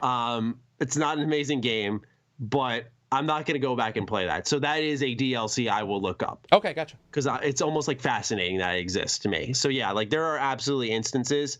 But like, for example, Shenmue 3, like I haven't had a chance to play it. I got it sitting right here. Because I helped kickstart it, because I'm a big Shenmue fan. But I've just seen so many people thrashing it. But that, like, just because I'm seeing that doesn't get me like curious enough to say, like, I'm gonna go look up what the gameplay is for this title. Just because I'm like, at that point, I feel like I'm coloring my opinion with what someone else is presenting. I'd rather just see for myself, take my own notes, and I know it's my thoughts. And because one of the biggest things and one of the worst things is, like, if you're a YouTuber and let's say you share thoughts with someone, that they think like you're copying them, like you're copying someone else. Like I remember, like, when I started doing reviews, we started doing the podcast together, and some people would be like, "Oh, Maddie, you're copying Karak's reviews by being more thorough," and I'm just like, no, we both want to save you money or tell you to spend it in the right place, so we're both thorough. Oh, and I'm honored to be compared to you because you were a top tier creator. I see what you're talking about. Exactly. So that's sort of, or like I tweeted out how Pokemon was like very stagnant. I should have mentioned that. That's another game I've been playing. I'm pretty sure I'm going to drop it. It's so fucking boring. So fucking boring. That's incredible to hear. That's weird. So fucking boring. And I was like, this is stagnant. I'm like, this entry is like frozen in time. I was like, this is just, it's boring. And I'll elaborate in a little bit. But then someone tags skill up. I'm like, just like nothing else, just tag skill up. And I'm like, huh. Like, it's like he telling skill up like this or whatever. Why would my review or my thoughts have an impact? So I click on it, I see skill up did a review. And I'm like, okay. And I'm watching it, and like he literally uses like the words like this game series is like frozen in time. And I'm like, oh, now it makes sense. Like it just sounds like, I saw his shit and I'm like copying it. I'm just like, ugh. Dude, yeah. I get it, but maybe that wasn't that person's intentions. It probably was, because that does happen. But I will say I did stop worrying about that because we all use the words are just like if you know 8 different versions of the word stagnant, you probably use stagnant because the most people use that word instead of the 4th fucking arcane Latin derived, you know what I mean? So it's like the Adam Sessler spice. Yeah, exactly. So I get what you're saying, and I totally know those. I've had that happen. Where you're just like, come on. But if you all say it's stagnant, to me that really just indicates you all think it's stagnant. It doesn't indicate you copied or somebody else copied. I get what you mean, and that's how I view it. Yeah, it's just like one less headache for me. And you've had a plagiarism issue, have you not? I thought somebody plagiarized you once. Because if someone has, I'd like to know. Okay, because I've been plagiarized twice. So I've had people re-upload my shit like straight out. Oh yeah, I've had people say my words. In fact, oh no, I've had that once. Yeah, I actually used to had that a couple of times. I used to test it a couple times to see if certain people were watching my stuff and regurgitating. But I could see if you had a plagiarism issue, you would definitely, even if it was towards you, as in somebody plagiarized your stuff, I could see it be more important. Dude, I had that once, and then the same person was like, hey man, like, do you know how to get review copies? And I'm like, fuck you. I was like, I'm not helping your ass out. The person, oh wow. Yeah, I was like, I'm not helping your ass out. I didn't answer. I was like, fuck you. Oh man, that's some evil shit. That's some evil shit. All right, let's connect with our patrons now that we've cursed out the world here. We have some patron questions. Your story writing sucks. Whoever you are writing Star Wars, you're saying. No, I'm just joking. But we have actually said a lot of things suck. Yeah, we've just been fucking roasting today. All right, let's start off with cover paint. We'd love to get yours and Karak's take on the Oculus Rift S. I know they're all about the walled garden, but they have some sweet exclusives, and the $400 for HMD Plus Touch. Is that how it's termed? It is. Okay. Yeah. HMD Plus Touch controllers, while it isn't cheap, is a very good price in the current landscape. Agree or disagree? He did say the Rift S, correctly? Rift S, yes. That came out this year, I think, right? I would disagree. Disagree, okay. Yeah, the Rift, not Cloud, the Rift, oh my God, I can't remember the name. There's 2 Rifts. Quest? There's Quest. The Quest is a standalone that now, as of 2 months ago, has a cable that also connects you to the PC, so you can do both, and it only costs $50 more. So to me, I would say buy the one that's standalone and PC driven versus the one that's just PC driven. So I would say, unless you're trying to save a ton of money, I would go with the Quest, even though the Quest has a tiny bit of lag compared to normal, because I guess it's going through the CPU on the screen. The idea of being able to just say fuck a computer and walk off into your living room and play Beat Saber is phenomenal. And then also say I want to play something that's amazingly graphic intensive and plug it into your PC, that's pretty hard. That's it at least for when it comes to Rift. I don't like the Rifts as much, but when it comes to Rifts, I think that makes complete. I mean, wouldn't you want that? Like, if I could say for $50 more, you could have both. Yeah. Like, I mean, I feel like because I'll start it here. I want to get VR. I'm interested in VR between Half-Life Alyx and Asgard's Wrath. Those 2 games were sort of what like pushed me like, okay, like I Asgard's Wrath was why I wanted VR. Half-Life Alyx was sort of the icing on the cake, it looks like. I'm definitely interested. I want to get an Oculus Rift S. That's what I had put my eyes on. And so for me, I don't see myself in this bedroom that I'd be playing in, like walking out into my living room with the headset on, because I have a gate in front of my door so my puppy doesn't run in here and chew up all my wires. Like, I know if I go to move around, it'll probably be like right to the center of my room, which is to my left here. And that'll give me a little more movement space, but I don't mind the wires because I feel like it'd be inevitable anyway. I'd be, I get what you're saying, and that's definitely like a really good point. I think one's just utility versus needing it. You don't need it. Yeah, exactly. Makes sense. Yeah, so I would have the $50 to spend on that, because it would be an investment. So I look at it that way. Like when I'm offered protection for something, like, hey, 3 years, it's $40 more. I'm like, fuck it, because if it does break, why not? It's a big investment. Yeah. If it doesn't, whatever. It's peace of mind that you're kind of paying for. So I get that. Yeah, dude, I can't personally wait. For me, you need to get VR. Dude, because I can't wait until you play Contractors or you play Pavlov, which are both first-person, or which are shooters. I don't think you'll pick up. You won't even understand. I'm very excited because I really think my game opinions are going to change once I play VR. I do, like too. A lot. I really, because I've played VR twice. I played Batman Arkham VR, and I shit my pants during that, which is really not like a shit your pants VR game. Damn. This was back in 2016. 16, yeah. So kind of early days.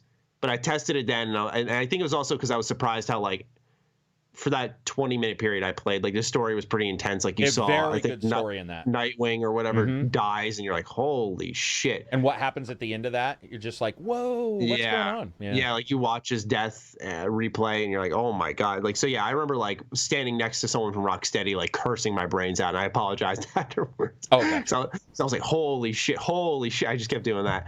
I played that once, and I played, like, a little space shooter for Oculus, actually. Pirate Trainer? It was at no, I don't know what it was, but it was at the Newegg booth. They invited me over to, like, try out this VR thing, and I was able to, like, hold up a shield, like, lean around the shield, shoot, and it was just fucking awesome. So, like, that alone, those two experiences stuck with me, and those are, like, the most fundamental, basic, short and sweet VR experiences you could have. So I'm really pumped to try out something big like Asgard's Wrath or Beat Saber I've never played, and just get all into that. I just have a feeling you won't feel the same way about shooters. Yeah, probably, because I've played a lot of shooters, and I've always been like, man, wouldn't it be cool if I could just boom? Dude, when you play Contractors and the first time, or Pavlov, when you reload a gun and your brain, yes, you are holding the controllers, but you can actually buy 3D printed stocks now and put the controllers in them, so it feels like a gun. That's what I just got. And that's awesome. You have to link me that when I get it. Yeah, so you're not doing this where you're holding them weird. You're actually solid. I got to tell you, though, it'll change. That first time you reload and you, like, throw the clip and then, like, grab one off your waist, it reminds you of movement versus a button. Because a button's it's just A does 10 things, 10 animations, A. And that's it. Right. And, dude, I got to tell you, the first time you do it on your own, or you run out of bullets and you have to fucking load a gun and then cock it in the middle of a battle, and your brain is like, what the fuck is happening? I think you'll honestly change. You won't hate games. I think you'll go, oh, I get at the very least, why people are spending $400-500 on it. Gotcha. Even though it's not its own system. I'm excited for it. I'm really excited for it. I hope for Christmas I get it. Oh, man, that'd be awesome. Ozzymoto asks us, as a inspiring YouTuber, I feel obligated to ask this question. With YouTube now changing up their policies and whatnot fairly soon, do you believe that it's a good idea for people like myself to start on the platform? I find myself wanting to begin at some point, but I feel as though YouTube is digging themselves a very deep hole with the route they are taking. Thoughts? Yes. Yeah, throw fear to the wind and just fucking do it. Yeah, I'm on the same page. I feel like if you're not going to, I feel like if you're, this is not to attack you, Ozzy, but a lot of YouTubers use COPPA, demonetization to fuel their businesses. Hey, buy my merch, help the Patreon. Yeah. And demonetization was legitimately scary at one point because it was like with Karak, it was just yellow. And for me, it was like yellow. And my channel was like, at that time, I was not dropping curse words. I was not doing anything. I was just talking games. And Karak really wasn't doing anything either. Yeah, so that was legitimately scary. But it quickly, I wouldn't say quickly, it gradually got better. Mm-hmm. And the demonetization has really slowed down. But what I've noticed is a lot of people don't care to do the research for these policies, and you see them fearmonger them in videos to drive business, and it's not right. That's why you haven't seen me make like a COPPA video, because at first you're like, oh my God, it's such an unknown. And as YouTube's gradually responded to it, differentiating gameplay content, animation content, the FTC's approach to it, how suing would work. If why would they target anyone small? I have no idea. I highly doubt they would, but they define their percentages based off like views and stuff. It's so much a non-issue, and it makes sense why COPPA is being implemented, because it is internet fucking law, and YouTube actually was sidestepping it for many years and then bragging about it. So YouTube actually did the wrong thing and got caught. So they kind of asked for it, and which is why I have no pity for them. But there is a lot of fear mongering happening with these policies, and it's not like it's not going to be bad. Like when YouTube implements their AI for COPPA, it will be a fucking headache. It will be a pain in the ass for January, February. I can guarantee it. It'll be a hard, because the first 2 months of the year, for those who don't know, CPM, which is how we get paid, is much lower because advertisers have spent all their cash. So it's lower. Then you got that. So Karak and I are going to be eating table scraps those 2 months. But like, no one's putting a gun to our head, like telling us to do this job. And the same thing goes with people who have interest in this. No one's putting a gun to your head every day telling you upload every day, 10+ minute videos. Just do it. Just do it. That's what I always tell people. Just do it.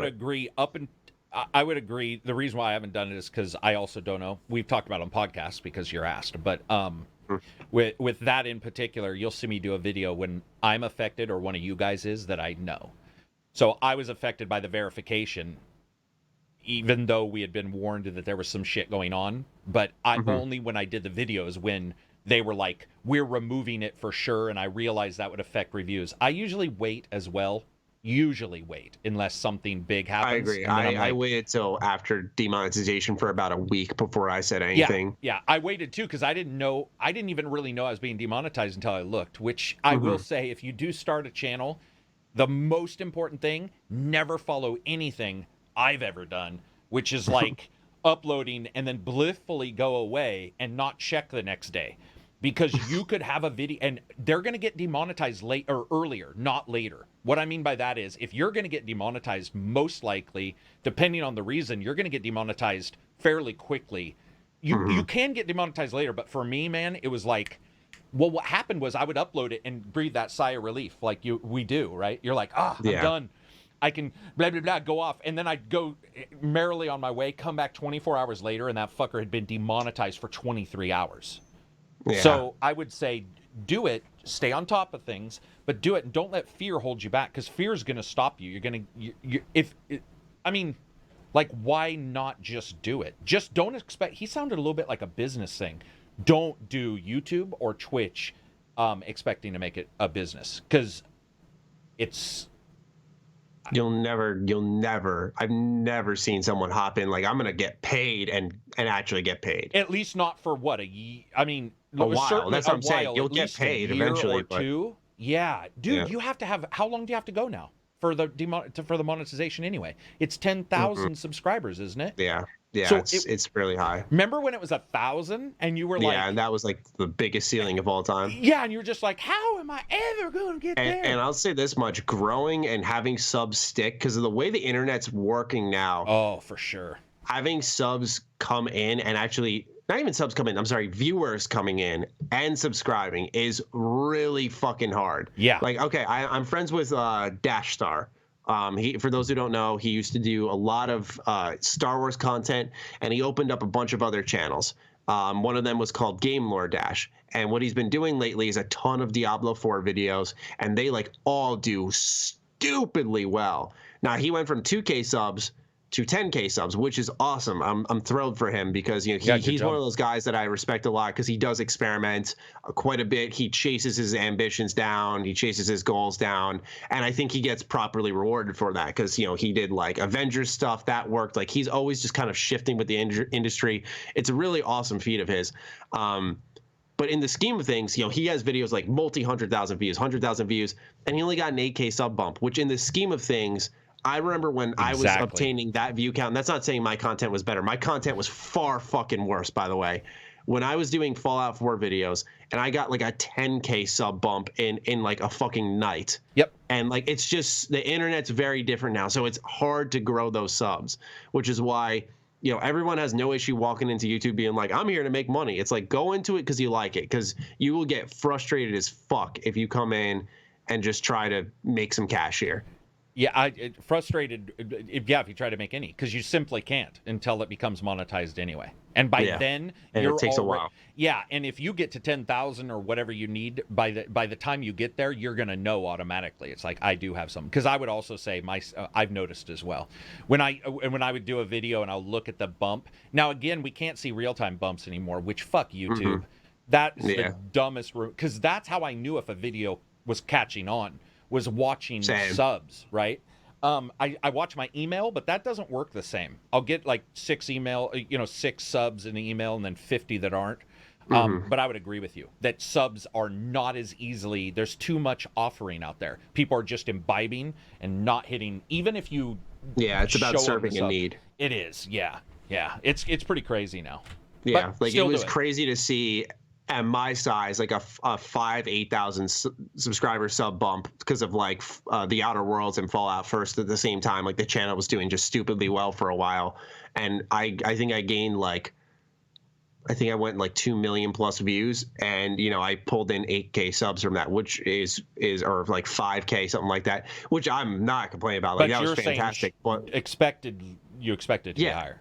Yeah, it realistically, given the history of the internet and how I was also tracking a story and tracking a big game launch that was doing well, you'd expect the subs they stuck, but I'm saying you'd expect them to come in a huge mass. Right.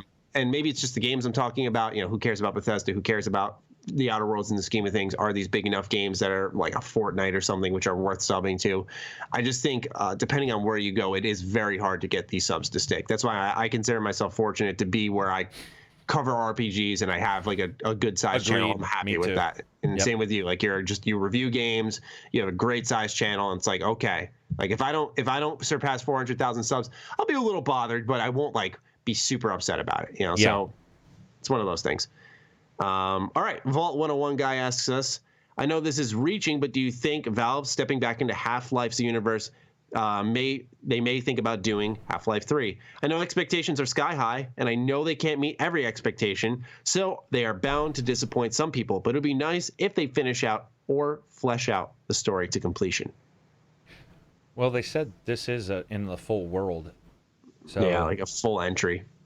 Yeah, I talked about this last week, so if you want to talk a little bit about Half-Life, Alex, and kind of like where you stand on it, and if you'd expect a Half-Life 3. I'm excited for it. I don't know if I expect a Half-Life 3, just depending on how this does, and also the fact that at least one, if not two, of the main voice actors are dead. So that magically changes anything, but it does make it a little harder to be like, okay. It does. Kingdom Hearts 3, perfect example. Correct, yeah. So I would, it could, but it really depends on how well Alex does. People should remember the Index is not a amazing VR system, but it's currently #1 in Steam sales above games, and it's $900. So that people understand what that means, people have bought more of those than $50 games. They bought more $999 VR systems. So what does that indicate? People will spend it for the good titles. I actually could see them saying, we want to move Portal to VR. We want to move. That would make me so nauseous. it would make me nauseous too, Maddie. But I think this is not a magic one-off from Valve. Mm-hmm. Valve has their own open VR. That's what they want to push. They could pioneer that whole part. They could just push it. Yeah, and so they had VR Portal, one of the very first VR applications. So I don't know if we'll see a full 3 or if they'll just do it in VR, or maybe do both. A VR where you can play it in VR or play it normally. Well, you're allowed to use like Oculus and stuff for this game as well, which is great. So it's for those listening, you don't have to spend $900 to play Half-Life Alyx. But I've heard that the Valve Index controllers are like better or something along those lines. Well, they have finger gripping, but no game uses them, so it's sort of weird. It's like a feature that's ahead of time. Well, a couple games, very few, but a couple. It has the ability to track fingers. The problem is most games don't track fingers. So it's like we're prepared for the future. But I think that indicates an even bigger want for VR, that you can buy WMR for $150 and it works on Half-Life, but people are buying the Index at $999. That's what I meant, was that these other offerings do work. I should have said it and I didn't. Those other offerings do work and people are still buying that one. Like, it's crazy to me. It seems to me like Valve will look at that and go, what the fuck? Well, maybe not be what the fuck, but be like, okay, this is a thing now.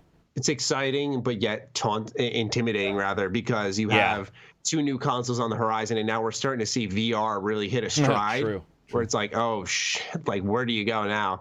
Which I think is good, by the way. I think it's good that gaming is doing so well in so many areas. Yeah, for sure. So, when it comes to Half-Life 3, though, I think they're going to try to do, like, Left 4 Dead VR next. Like, I think that would be awesome. Like, when the leapers jump on you, imagining that in VR, like, holy crap. So that's where I'd feel they would go next, personally. I think Portal would make you sick if you're just flying through. You know, you can set up portals to endlessly throw you through. You'd just be spewing vomit at the wall. You and I would. Some people won't, though. I agree that it'd be hard, but they do No Man's Sky. And I got to tell you, the idea of doing No Man's Sky in VR makes me want to throw up right now. But I did it, and after a while, I got accustomed to it. So Portal's such a big game too, Maddie. I just feel that they might switch the way it plays a little bit so that they can get it on VR. Because even I was watching Jeff Keighley interview the people at Valve, and even they were like, oh, Portal would make people sick. So I feel like they shared that same sentiment. Well, if that's the case, then they probably didn't want to change how it played, and that probably required more than Half-Life, where it's like, okay, we can at least slap a gun in their hand and go from there, right? Yeah, like we know how the framework is. If they're saying it, then that makes sense, for sure, that they probably don't want to do it. All right, let's move on to Grade 851, who has 2 questions. Number 1, what do you guys think of games with an excessive amount of in-game readable collectibles, be it books, lore, or in-game documents? As in, I guess, do we like them? Do we not like them? Controls were fucking amazing. Interesting. Control, because I like X-Files, and I like SCP on Reddit, and I like all the paranormal stuff. So, fuck, man. Anytime something popped up, I was sitting there. But I absolutely also think they suck at times. Man. Yeah, I've heard sometimes they're just there for way too long. Like, they're huge write-ups, and, like, the gameplay was the superstar, so... I didn't like Star Wars, the ones in Star Wars, actually. I hated these. Yes. You know why? Because it would give you that little blurb. It'd be like... You have to go read more. Yes. It'd be like, the guy ran over to the ... and you're like, fuck! Do I have to go into this other screen? So. I kind of liked how they did it, because a lot of times what I noticed was the voice lines between, like, you know, characters who were with you, or if it was just Cal talking to BD1, is that dialogue said more than when I clicked the right stick to bring up the data bank and read it. That offered less information, so it kind of kept me more in tune with the world. But I agree, yeah, that one wasn't that great. I really like the Outer Worlds. I thought the way they actually spread out their terminals. One thing I don't like, and Fallout's actually guilty of it at one point, is like when they put journal entries, I put this in quotes, like actual journals for characters in their terminals. Sometimes, like, I don't want to read like 4 pages of a journal and then back out and see like 8 more entries below that. Fallout 76 did that, and it's like, fucking dude, I want to play. Like, there's a pacing there, right? Like, it's not, I don't like the approach of, well, if you care, you'll sit down and do it. It's like, no, you can, like, the Outer Worlds did not beat me over the head with text walls and you know, like, it had good writing, and you can do that condensed down to like 3-4 paragraphs and make it digestible. Spread them out, put in multiple terminals in multiple buildings. It's just, you know, going from point A to point B is enough to just break away the reading. Number 2, is Maddie any closer to jumping into the VR realm? Interested in Half-Life VR, WMR, or Oculus S? More expensive options like the Valve Index or HP Reverb. I have the CV1 Oculus, which is all right for now. Can't justify upgrading to any of the new headsets. They all seem like half-step increases, which aren't nice or which aren't worth the $400+ price tags, in my opinion. Well, we did just answer that second question, so there you go. I am interested in VR. I'm interested in Half-Life for sure. All right. Next question comes from Brown Ninja 97.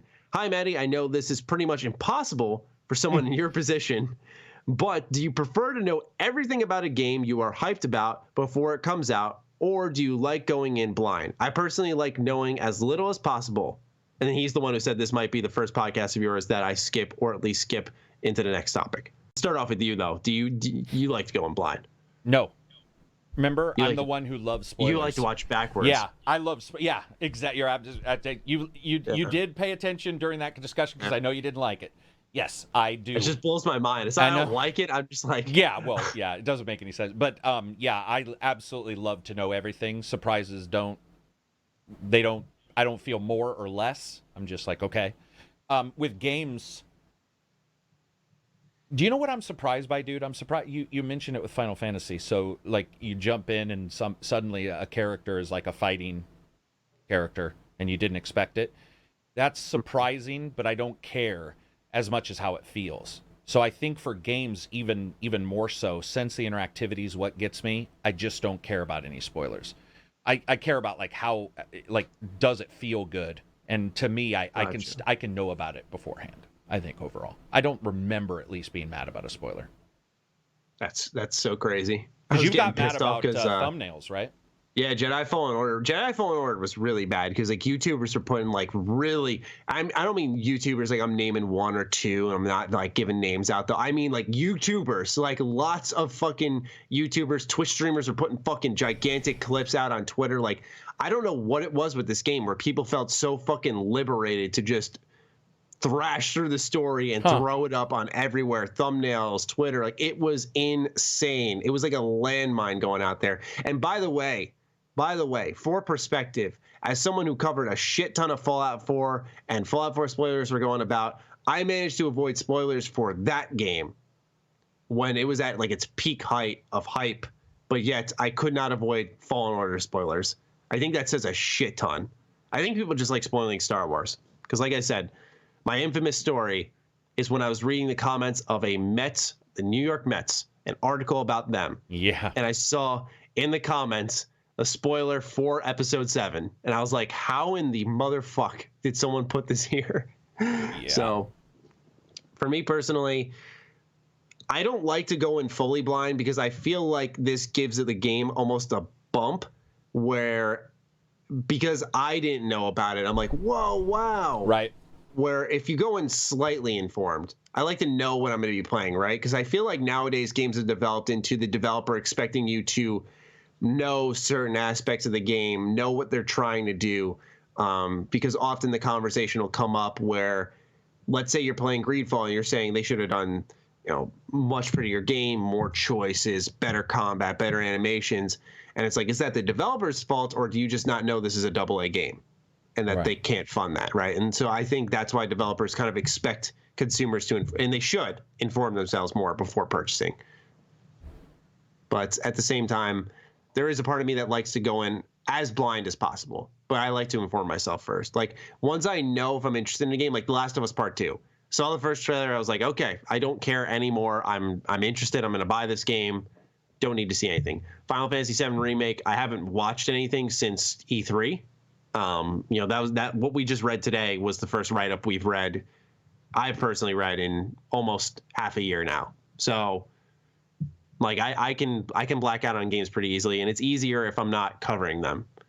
Yeah, so very much so. Personally, I like to experiment though. Like I just thought, for example, I'm kind of on like a media blackout for Dragon Ball Z Kakarot, but I'll probably make like an everything we know video before it comes out and just kind of round up all the details because they've done a pretty slow drip feed with that game. But also, I'm still really excited for that, but I already know the story for it. So I don't think people realize too, as a reviewer, almost every single time you get an embargo, they spoil something. Because they have to tell you what the not review to show. Guides. Yeah, how many times? There's one game in particular that was like, don't show after this when this character dies, and blah, blah, blah. I was just like, and to me, I'm all, okay, that character dies, but I knew in my head that people behind the scenes were just like, what the fuck? Next question comes from Johnny EC. Can't really come up with a question related to the topics, but had a fun question in my mind for a while that I wanted to ask. What's a true yet hilarious stereotype about a place that you live in, state or city? Okay, I got one. I fucking have one immediately. Go for it. All right, when I drive to hockey, we go into New Jersey. There is a stereotype that New Jersey drivers suck, and it is fucking true. They are the worst drivers on the planet. He wants ones that are true? He said one hilarious yet true stereotype Okay. about the place you live in, state or city. Gotcha. And when we are in Jersey, I fear for my life on the road because these people are fucking clueless out there. It is so bad. And it is so true. It's one of those things where I remember growing up, I heard all the time, Jersey drivers suck, or, you know, someone cuts you off, from Jersey, and you're like, coincidence, whatever. Once you hit those roads, man, you put those four wheels down and you start driving in that state, oh my gosh, fear for your life. It is scary. People doing the Jersey sweep out there, they will cut you off, no problem. Ours would probably be, and I only knew this because my two of my friends are psychologists, and so is my wife, but that where I live is considered a homeless mecca. And what I mean by that is that exactly? A mecca is a gathering place, and that it's like considered sort of religiously like the place to go. And I happen to be talking to someone from New York who is a psychologist, and he's like, dude, they know about the town you're in. Like, it's considered like migrate to here because everything is so open for the homeless. So I'm not complaining about it. He said hilarious but true. I just find it hilarious that like those information systems are there, and that people, it's almost like a myth if you're on the East Coast. Exactly. Or like El Dorado, and you'd be like, they're real. What the fuck? Like Atlantis is real? That's the way it is. And he was telling me, he's like, dude, they talk about it in the homeless shelters there. They'll be like, Oregon, man, dude, you don't, and I don't know if somebody traveled to the East Coast and told them, but you'll see a lot of them, and you'll talk to them, you'll talk to people on the street or whatever, and a lot of them East Coast, and they work their way over. And I've always found that really interesting. I don't really have a hilarious one because all of ours are pretty tame. We don't have any driver ones. Well, redneck. No, see, it's a small redneck community compared to what I think people think. But yeah, it's more interesting. To me, I found that really interesting. Never something I would have learned if I hadn't bumped into somebody from New York. Right on. That's a good question. Yeah, that's an interesting one for sure. Says, I hope you guys had a wonderful Thanksgiving/Thursday. Thanks for making the amazing content that I and many others immensely enjoy. Hope you're all doing well. Thank you. Hope you had a good holiday as well if you celebrated. As for my question, I'd be lying if I said I don't really enjoy Pokemon, but the game is very flawed. I started to think about how I would make the combat more engaging for the player. I came up with the idea of adding a sort of tab/target-like combat system. Say you lock on with the left trigger and you use A, B, Y, and X for your 4 abilities. You would have full control of your Mon and would have to use healing items in real time. Say you would press the left bumper to pull up a small bag menu where you can cycle between your Pokeball and healing items. I don't expect much change in the series with their current dev cycle. They really need to stop pumping these games out. However, I don't think they will. Too much money would be left on the table. What do you guys think, or what do you guys do to improve Pokemon without alienating the core fan base? I had to go ahead. I'm going to pause while these dogs are freaking. You're good. I'll handle this because I was playing the game anyway. So yeah, I agree entirely. Pokemon Sword and Shield are super disappointing for me. This coming from someone who was very much reinvigorated by the likes of Pokemon Sun and Moon, as well as Pokemon Go. I felt Go kind of modernized in a fun way, in a way that gathered people. The series, and I thought that Sun and Moon felt like a fresh change of pace. You know, the islands, the trials, the music was very good. I thought there was actually a good story at the heart of it. Not like amazing, but it was a respectable story. And Team Skull was really good. It was one of the better, quote, teams they've done, end quote. And I think that formula moving forward could have worked like in Sword and Shield. They changed up the whole gym system into something else that matched that region. And they really focused more on the Galar region and the story behind there rather than this trip to power that every Pokemon game is based around. I think the series could continue to benefit in that way. I think you're onto something with the real-time system, almost like a Tales of game, for those who don't know how it works. I'll put it in Pokemon terms. You're running around as your main trainer. You bump into a monster, and it fades into a little arena. And from there, you could take Snork's combat system, which is like holding the L button and pressing A, X, Y, B, whatever, and activating an ability. That would work actually very well for Pokemon, and I don't think it would alienate the fan base. I just think it's probably, and I don't say this in a way of how could we ever expect anything from them, but I think it's just too much for their current schedule. I think it's amazing because you look at like the last Zelda game versus Breath of the Wild. You look at how far Mario came into Odyssey. I'm trying to think of other games, but just pretty much every Nintendo flagship IP got some huge buff on the Switch. And then you look at Pokemon, and that's why it's so disappointing with where it's at. Because I know a lot of people do the remember how like everyone yells for Death Stranding, they're like walking simulator, when it is it is a lot of walking, but there is more than what meets the eye there. When people say this is very much like a 3DS game on the Switch for Pokemon, that's not like a rip, because it's very true. Like a lot of the graphical quality, the gameplay implementation, the only thing they really push forward is the wild area in Sword and Shield. But the issue is that this wild area is just fields and open area that you can encounter Pokemon in. There aren't any places to explore. It's just there.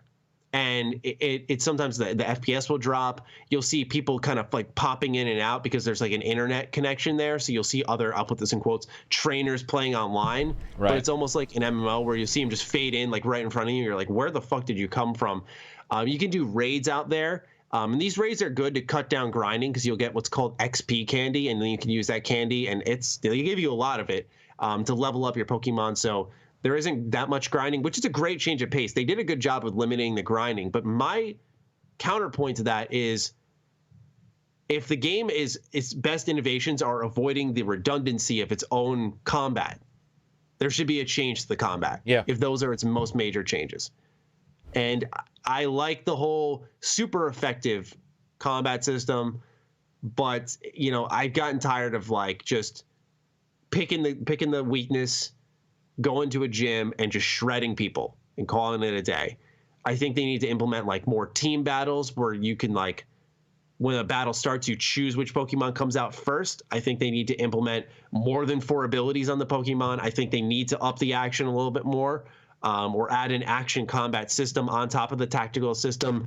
There are thoughtful ways to implement strategy that keep it exciting and can retain the nostalgia. Final Fantasy VII Remake is a walking, talking example of that. It's just this game supremely disappointed me. I wouldn't even say disappointed, because I do a top disappointing games of the year, and I think that's a very different category. This game rather I do not like. I don't think it's a competent entry at all. I do not like it. And this is coming from someone who has, sorry, I don't mean to interrupt you. I have 10 hours in it, so I have enough time to form opinion at least. Yeah, I was just going to say that disappointing is different than just not being into or just not liking. Disappointing really is like I had super high hopes. It would have been hard when we saw some of this prior. Yeah. Unless you were, winning completely blind. A lot of this stuff was I'm not going to act like as we said in our podcast where we highlighted Pokemon, I will not act like I was this hardcore fan paying close attention to everything when it came to the controversy. But when it came to the trailers, gameplay, I even have a stream of me like staying on after the Nintendo Direct to watch like just Pokemon gameplay in the wild area. And I was like very excited about the wild area. But once you get in there and you realize like, oh, there's no places to explore or caves to discover or any secrets out here. It's just an open area where Pokemon are held. It's like, what the fuck is the point of this then? Why didn't we just use this world space for something else that could have maybe limited the design and led to more? But I think it's just a framework for what they're going to do with the next one, where it's going to open up more and maybe they'll add more to that. But it doesn't totally utilize the power of the Switch. I would blame less of Game Freak and more of like the Pokemon Company for just rushing this out, because there are weird decisions. Like, I know you don't pay close attention to what each Pokemon is, but there's this one called like Trubbish, and he's literally garbage. And I don't mean that like, oh, he's a garbage Pokemon. Like, he's actually physically garbage. And they put him back as a returning Pokemon, but they didn't put something like 1,000,001 fan favorites that you could list. Gotcha. And to me, that symbolizes that during the cycle, someone made this and then they realized we're not going to be able to put all of them in there, and they just put in what they could. There wasn't like an order to things. That's how I look at it. Any comments? No, I haven't got a chance to check it out or anything, but it's like... Don't. Everything you guys have said has all sort of lined up. I don't really know of anybody who loved it or anything. And everybody who dislikes it likes it, or dislikes it for the reasons I probably would. where I'm like, okay, I get it. I get what people don't like about it. Yeah, I mean, there are people who like it. There are people who like it a lot too. It's just, I don't know. I think there's so much better you could use your Switch for, especially now that shit's on sale. Go spend your $60 somewhere else. Aunt Jemima asks, what do you think of Phil Spencer's comments about VR and Xbox? He basically said it's not a big part of the plan for Project Scarlet. And then Sony, like, people are saying they, responded, which they kind of did, saying that they were going to focus on VR pretty much. I don't know. I as we talk about how exciting the future of VR is, I'm a little disappointed Xbox isn't, but I want them to get their ducks in a row on making good console games and improving their services even further. I'd rather that from them. Yeah, and what they actually, people didn't take into context what the discussion was about. It's literally a no. It's not even, you and I wouldn't even have run news on it. It's like when you read we technically didn't. Well, if you read the thing, there's nothing there. There is no real discussion. He's simply saying no one's asking, so it's not our major thing right now. It's not saying they never will, and it's not saying that they don't have some that they could turn on. It's just they don't have anybody asking. In fact, it's enough to indicate that they don't. They had flight simulators coming for Microsoft for PC, and I'm telling you right now, no game looks better than this. Nothing. When you see the video of this game, you're just like, this is easily the best looking game of all time, at least so far. And people on Reddit had to get together and survey and get an idea of how many people wanted VR and told the developers. And the developers were like, what? They were like, we want VR. And they're all, okay. And so they quite literally just turned around. They were like, oh, you want VR? Okay, well then we'll put VR in there. So I think for Microsoft, it's more of they didn't have a they didn't have a PSVR. And I think also WMR has not taken off for Microsoft. I like it, and many people do like it, but it hasn't taken off like Index or anything like that. So they may just be looking at it as a numbers game and just be like, obviously our consumers aren't dying for it. But I don't know. To me, that's... Yeah. I think anybody will do it if they get the requests for it. Yeah, makes sense. Natural Calamity has 2 questions for us. I'm sorry, 3. 2 of them being all of them being Star Wars. All of them being Star Wars. Wow. This Star Wars game? Star Wars game, Disney, Mandalorian, and oh God. Yeah, another Star Wars one.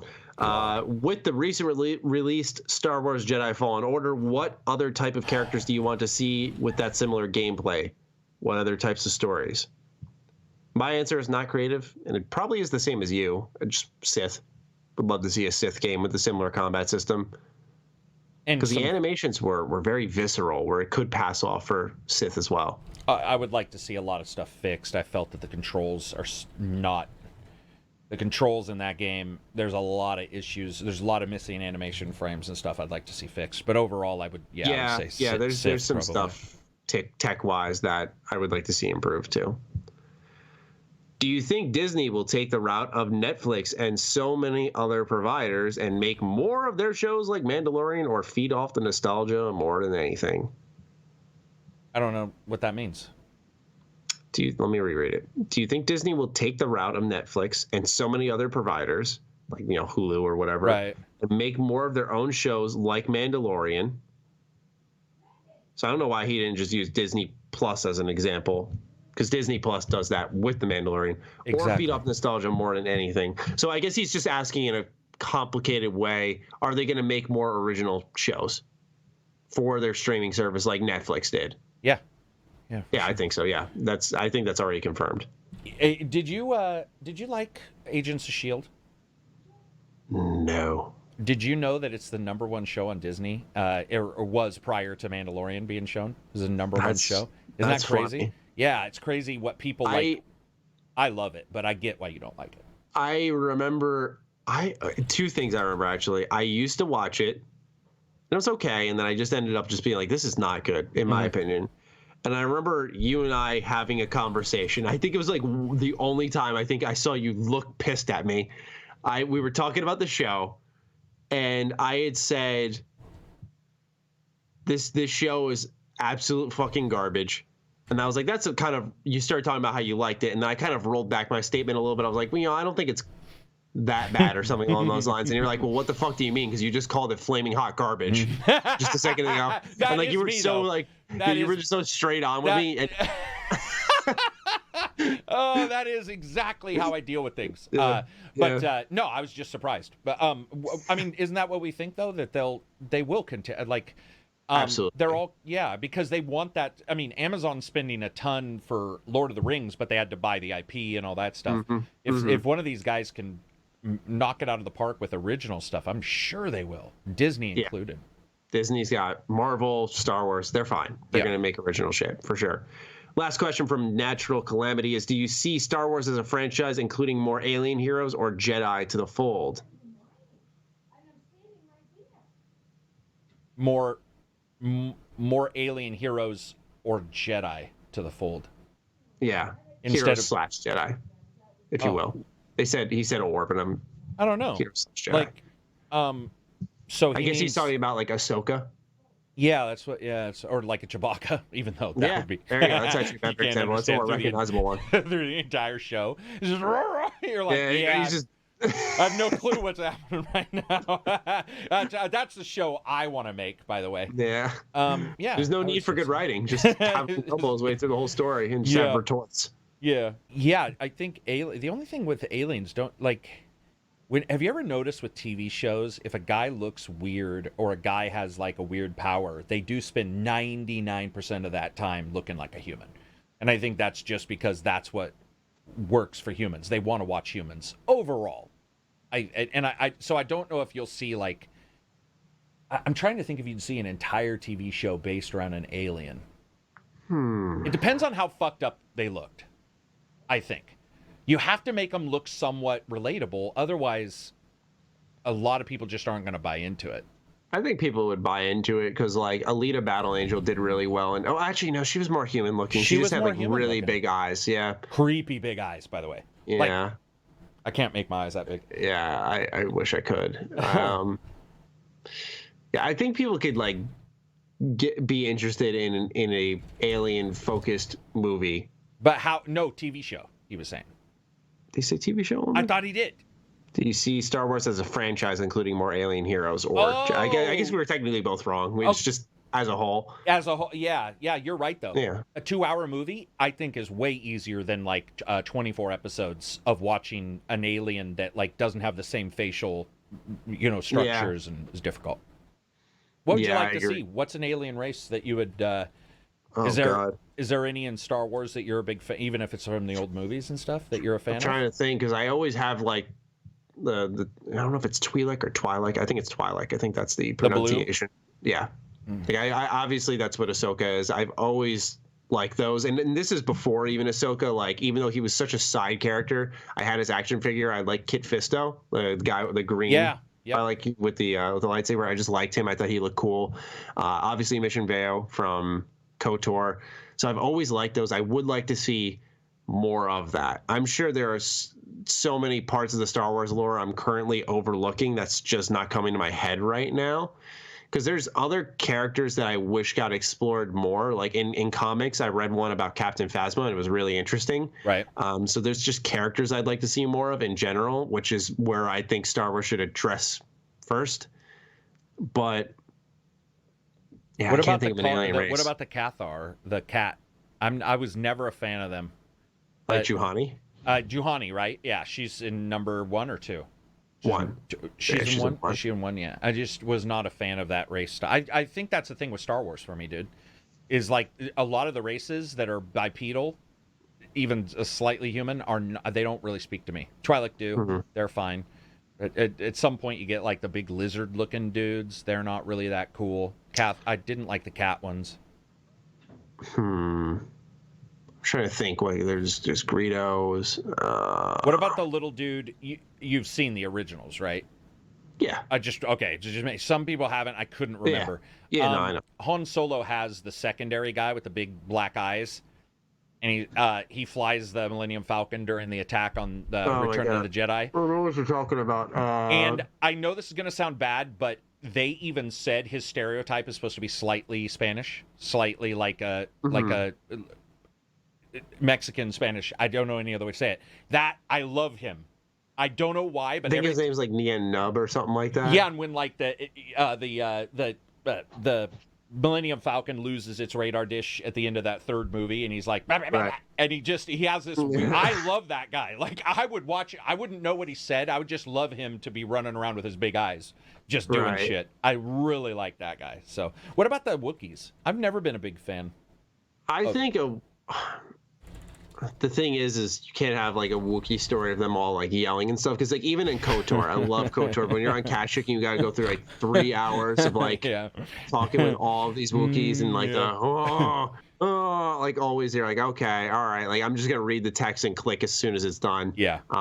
That's the thing, it's limited there, because like you could have like Gamorreans, but they sound like pigs. Like they don't really make a sound.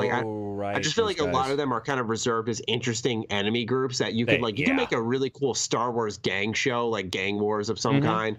That could be cool, but you'd have to have. So, and I think that's why Twi'leks kind of get across well, and why we've only really seen, as far as I know, I should say, I've only really seen them thrive in the alien aspect of things in popularity, is probably because they do just speak, we'll say, the human language. Yeah, basic. Not only that, but that basic human language works with them in their face, because I think they have a recognizable face, if you will.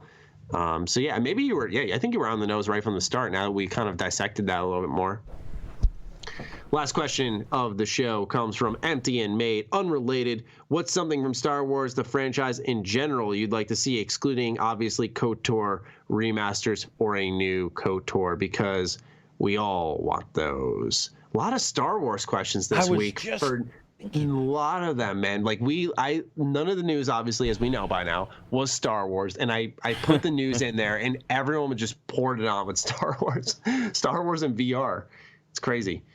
All right, so what is something you'd like to add into this lovely little universe? Add in as like a new game, story, show, comic. Yeah. I'll tell you what I get bored of. I get bored of every single Sith being pretty much the same.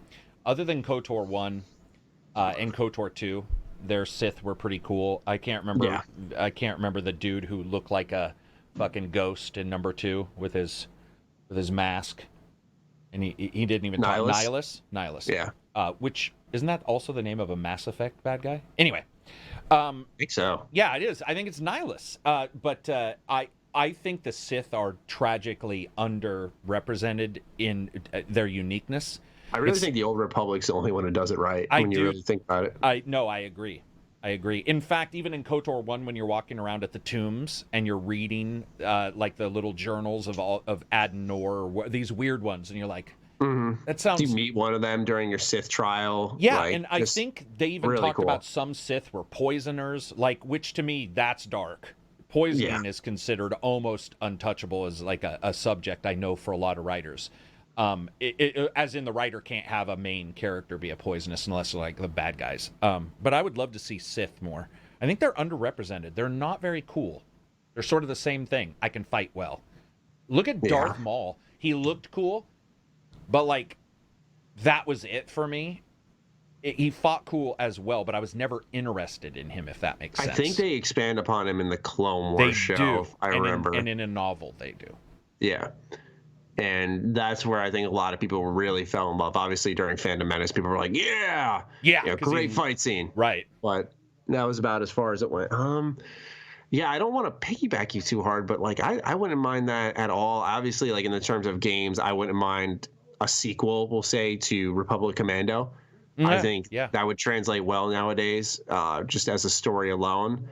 Yeah, man. I remember reading, I don't know if this article would hold up or where it actually is, but I remember reading that originally they were going to put the sequel for Republic Commando on like a Game Boy Advance or something like that. Because originally they had like a full-fledged sequel and they had to condense it to something like an in-between game on the Game Boy Advance.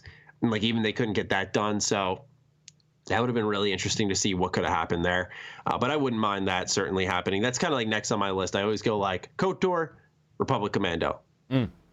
just, yeah, I'd love to see those. But yeah, I will piggyback Karak on his Sith-focused reply because, that's just like a gaping hole in storytelling in general. It's hard to make a compelling, not corny bad guy, but when done right, it is very fulfilling and enjoyable to watch because it's something different. And if you nail that, like you kind of just, it's like a smooth sailing ride from there, as far as I'm concerned. The one who looked like he could have been cool was the robot in the prequels. General Grievous. Yeah, so that guy, and he's in Rebels, right? I haven't seen Rebels, by the way, so that's why I'm asking. I have not either, so I cannot answer accurately. So, I'd imagine he'd be in Clone Wars. Clone Wars, maybe. Yeah, I apologize. That's the one.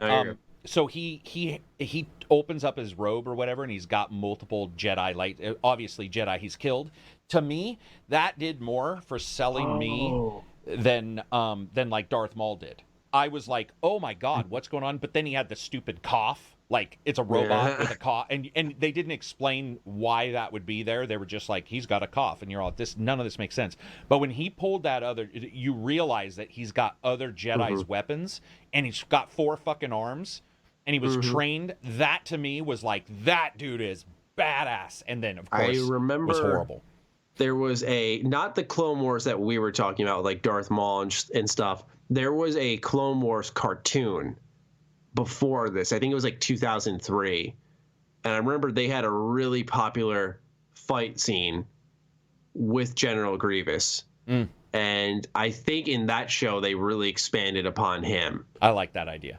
Yeah, I think it was actually by the person who did Samurai Jack or something, like which a lot of people really liked about that show. I'm not 100% certain. But yeah, like that is a character that got some attention somewhere else. Oh, can't remember where. But I don't know if they explained what you were asking about, which I agree. That's like the number one. Like, what is that lightsaber? What about that one? Who'd that come from? Dude, it was such an awesome idea, and then it just Well, I imagine like comics have, Oh, right.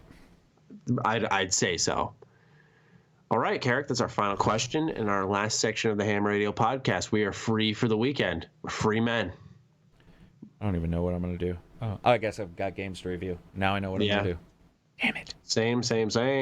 Now I really want to watch the prequels. I've seen a lot of people on Twitter like saying they've been grinding the prequels, and I'm like, I think these are just low key really loved. Like, I think they're some of the more underrated movies. Now, this is coming from someone I didn't like the first 2 episodes. I love episode 3 though. I think that's a actual good movie. The first 2 I don't like at all. Okay, so I like 2 at the end, and I like 3 a lot. Just the last battle of Geonosis, I really liked. Oh yeah, I mean that's the thing. But both the first 2 had like a good scene each. And no, you're absolutely right. There's no redeeming them, but they're still better. I'm sorry, they're better than the fucking new ones. I don't care what anybody says. I find the new ones legitimate trash, and I'm saying to anybody who's listening, they're fucking terrible movies. And you're a terrible person for liking them. I'm just joking, but I hate them. I do. Dude, I legit hate those movies. I don't like The Last Jedi. And that was when I walked out of the theater at first. And I was like, I kind of like this. And it wasn't like the internet transformed me, but more so I was watching clips of like certain errors in the storytelling. Dude. Obviously, when I walked out of the theater, I was like, my first thing was this was good, but, and I mentioned Poe's storyline being the most fucking pointless thing of all time. Same thing with Finn.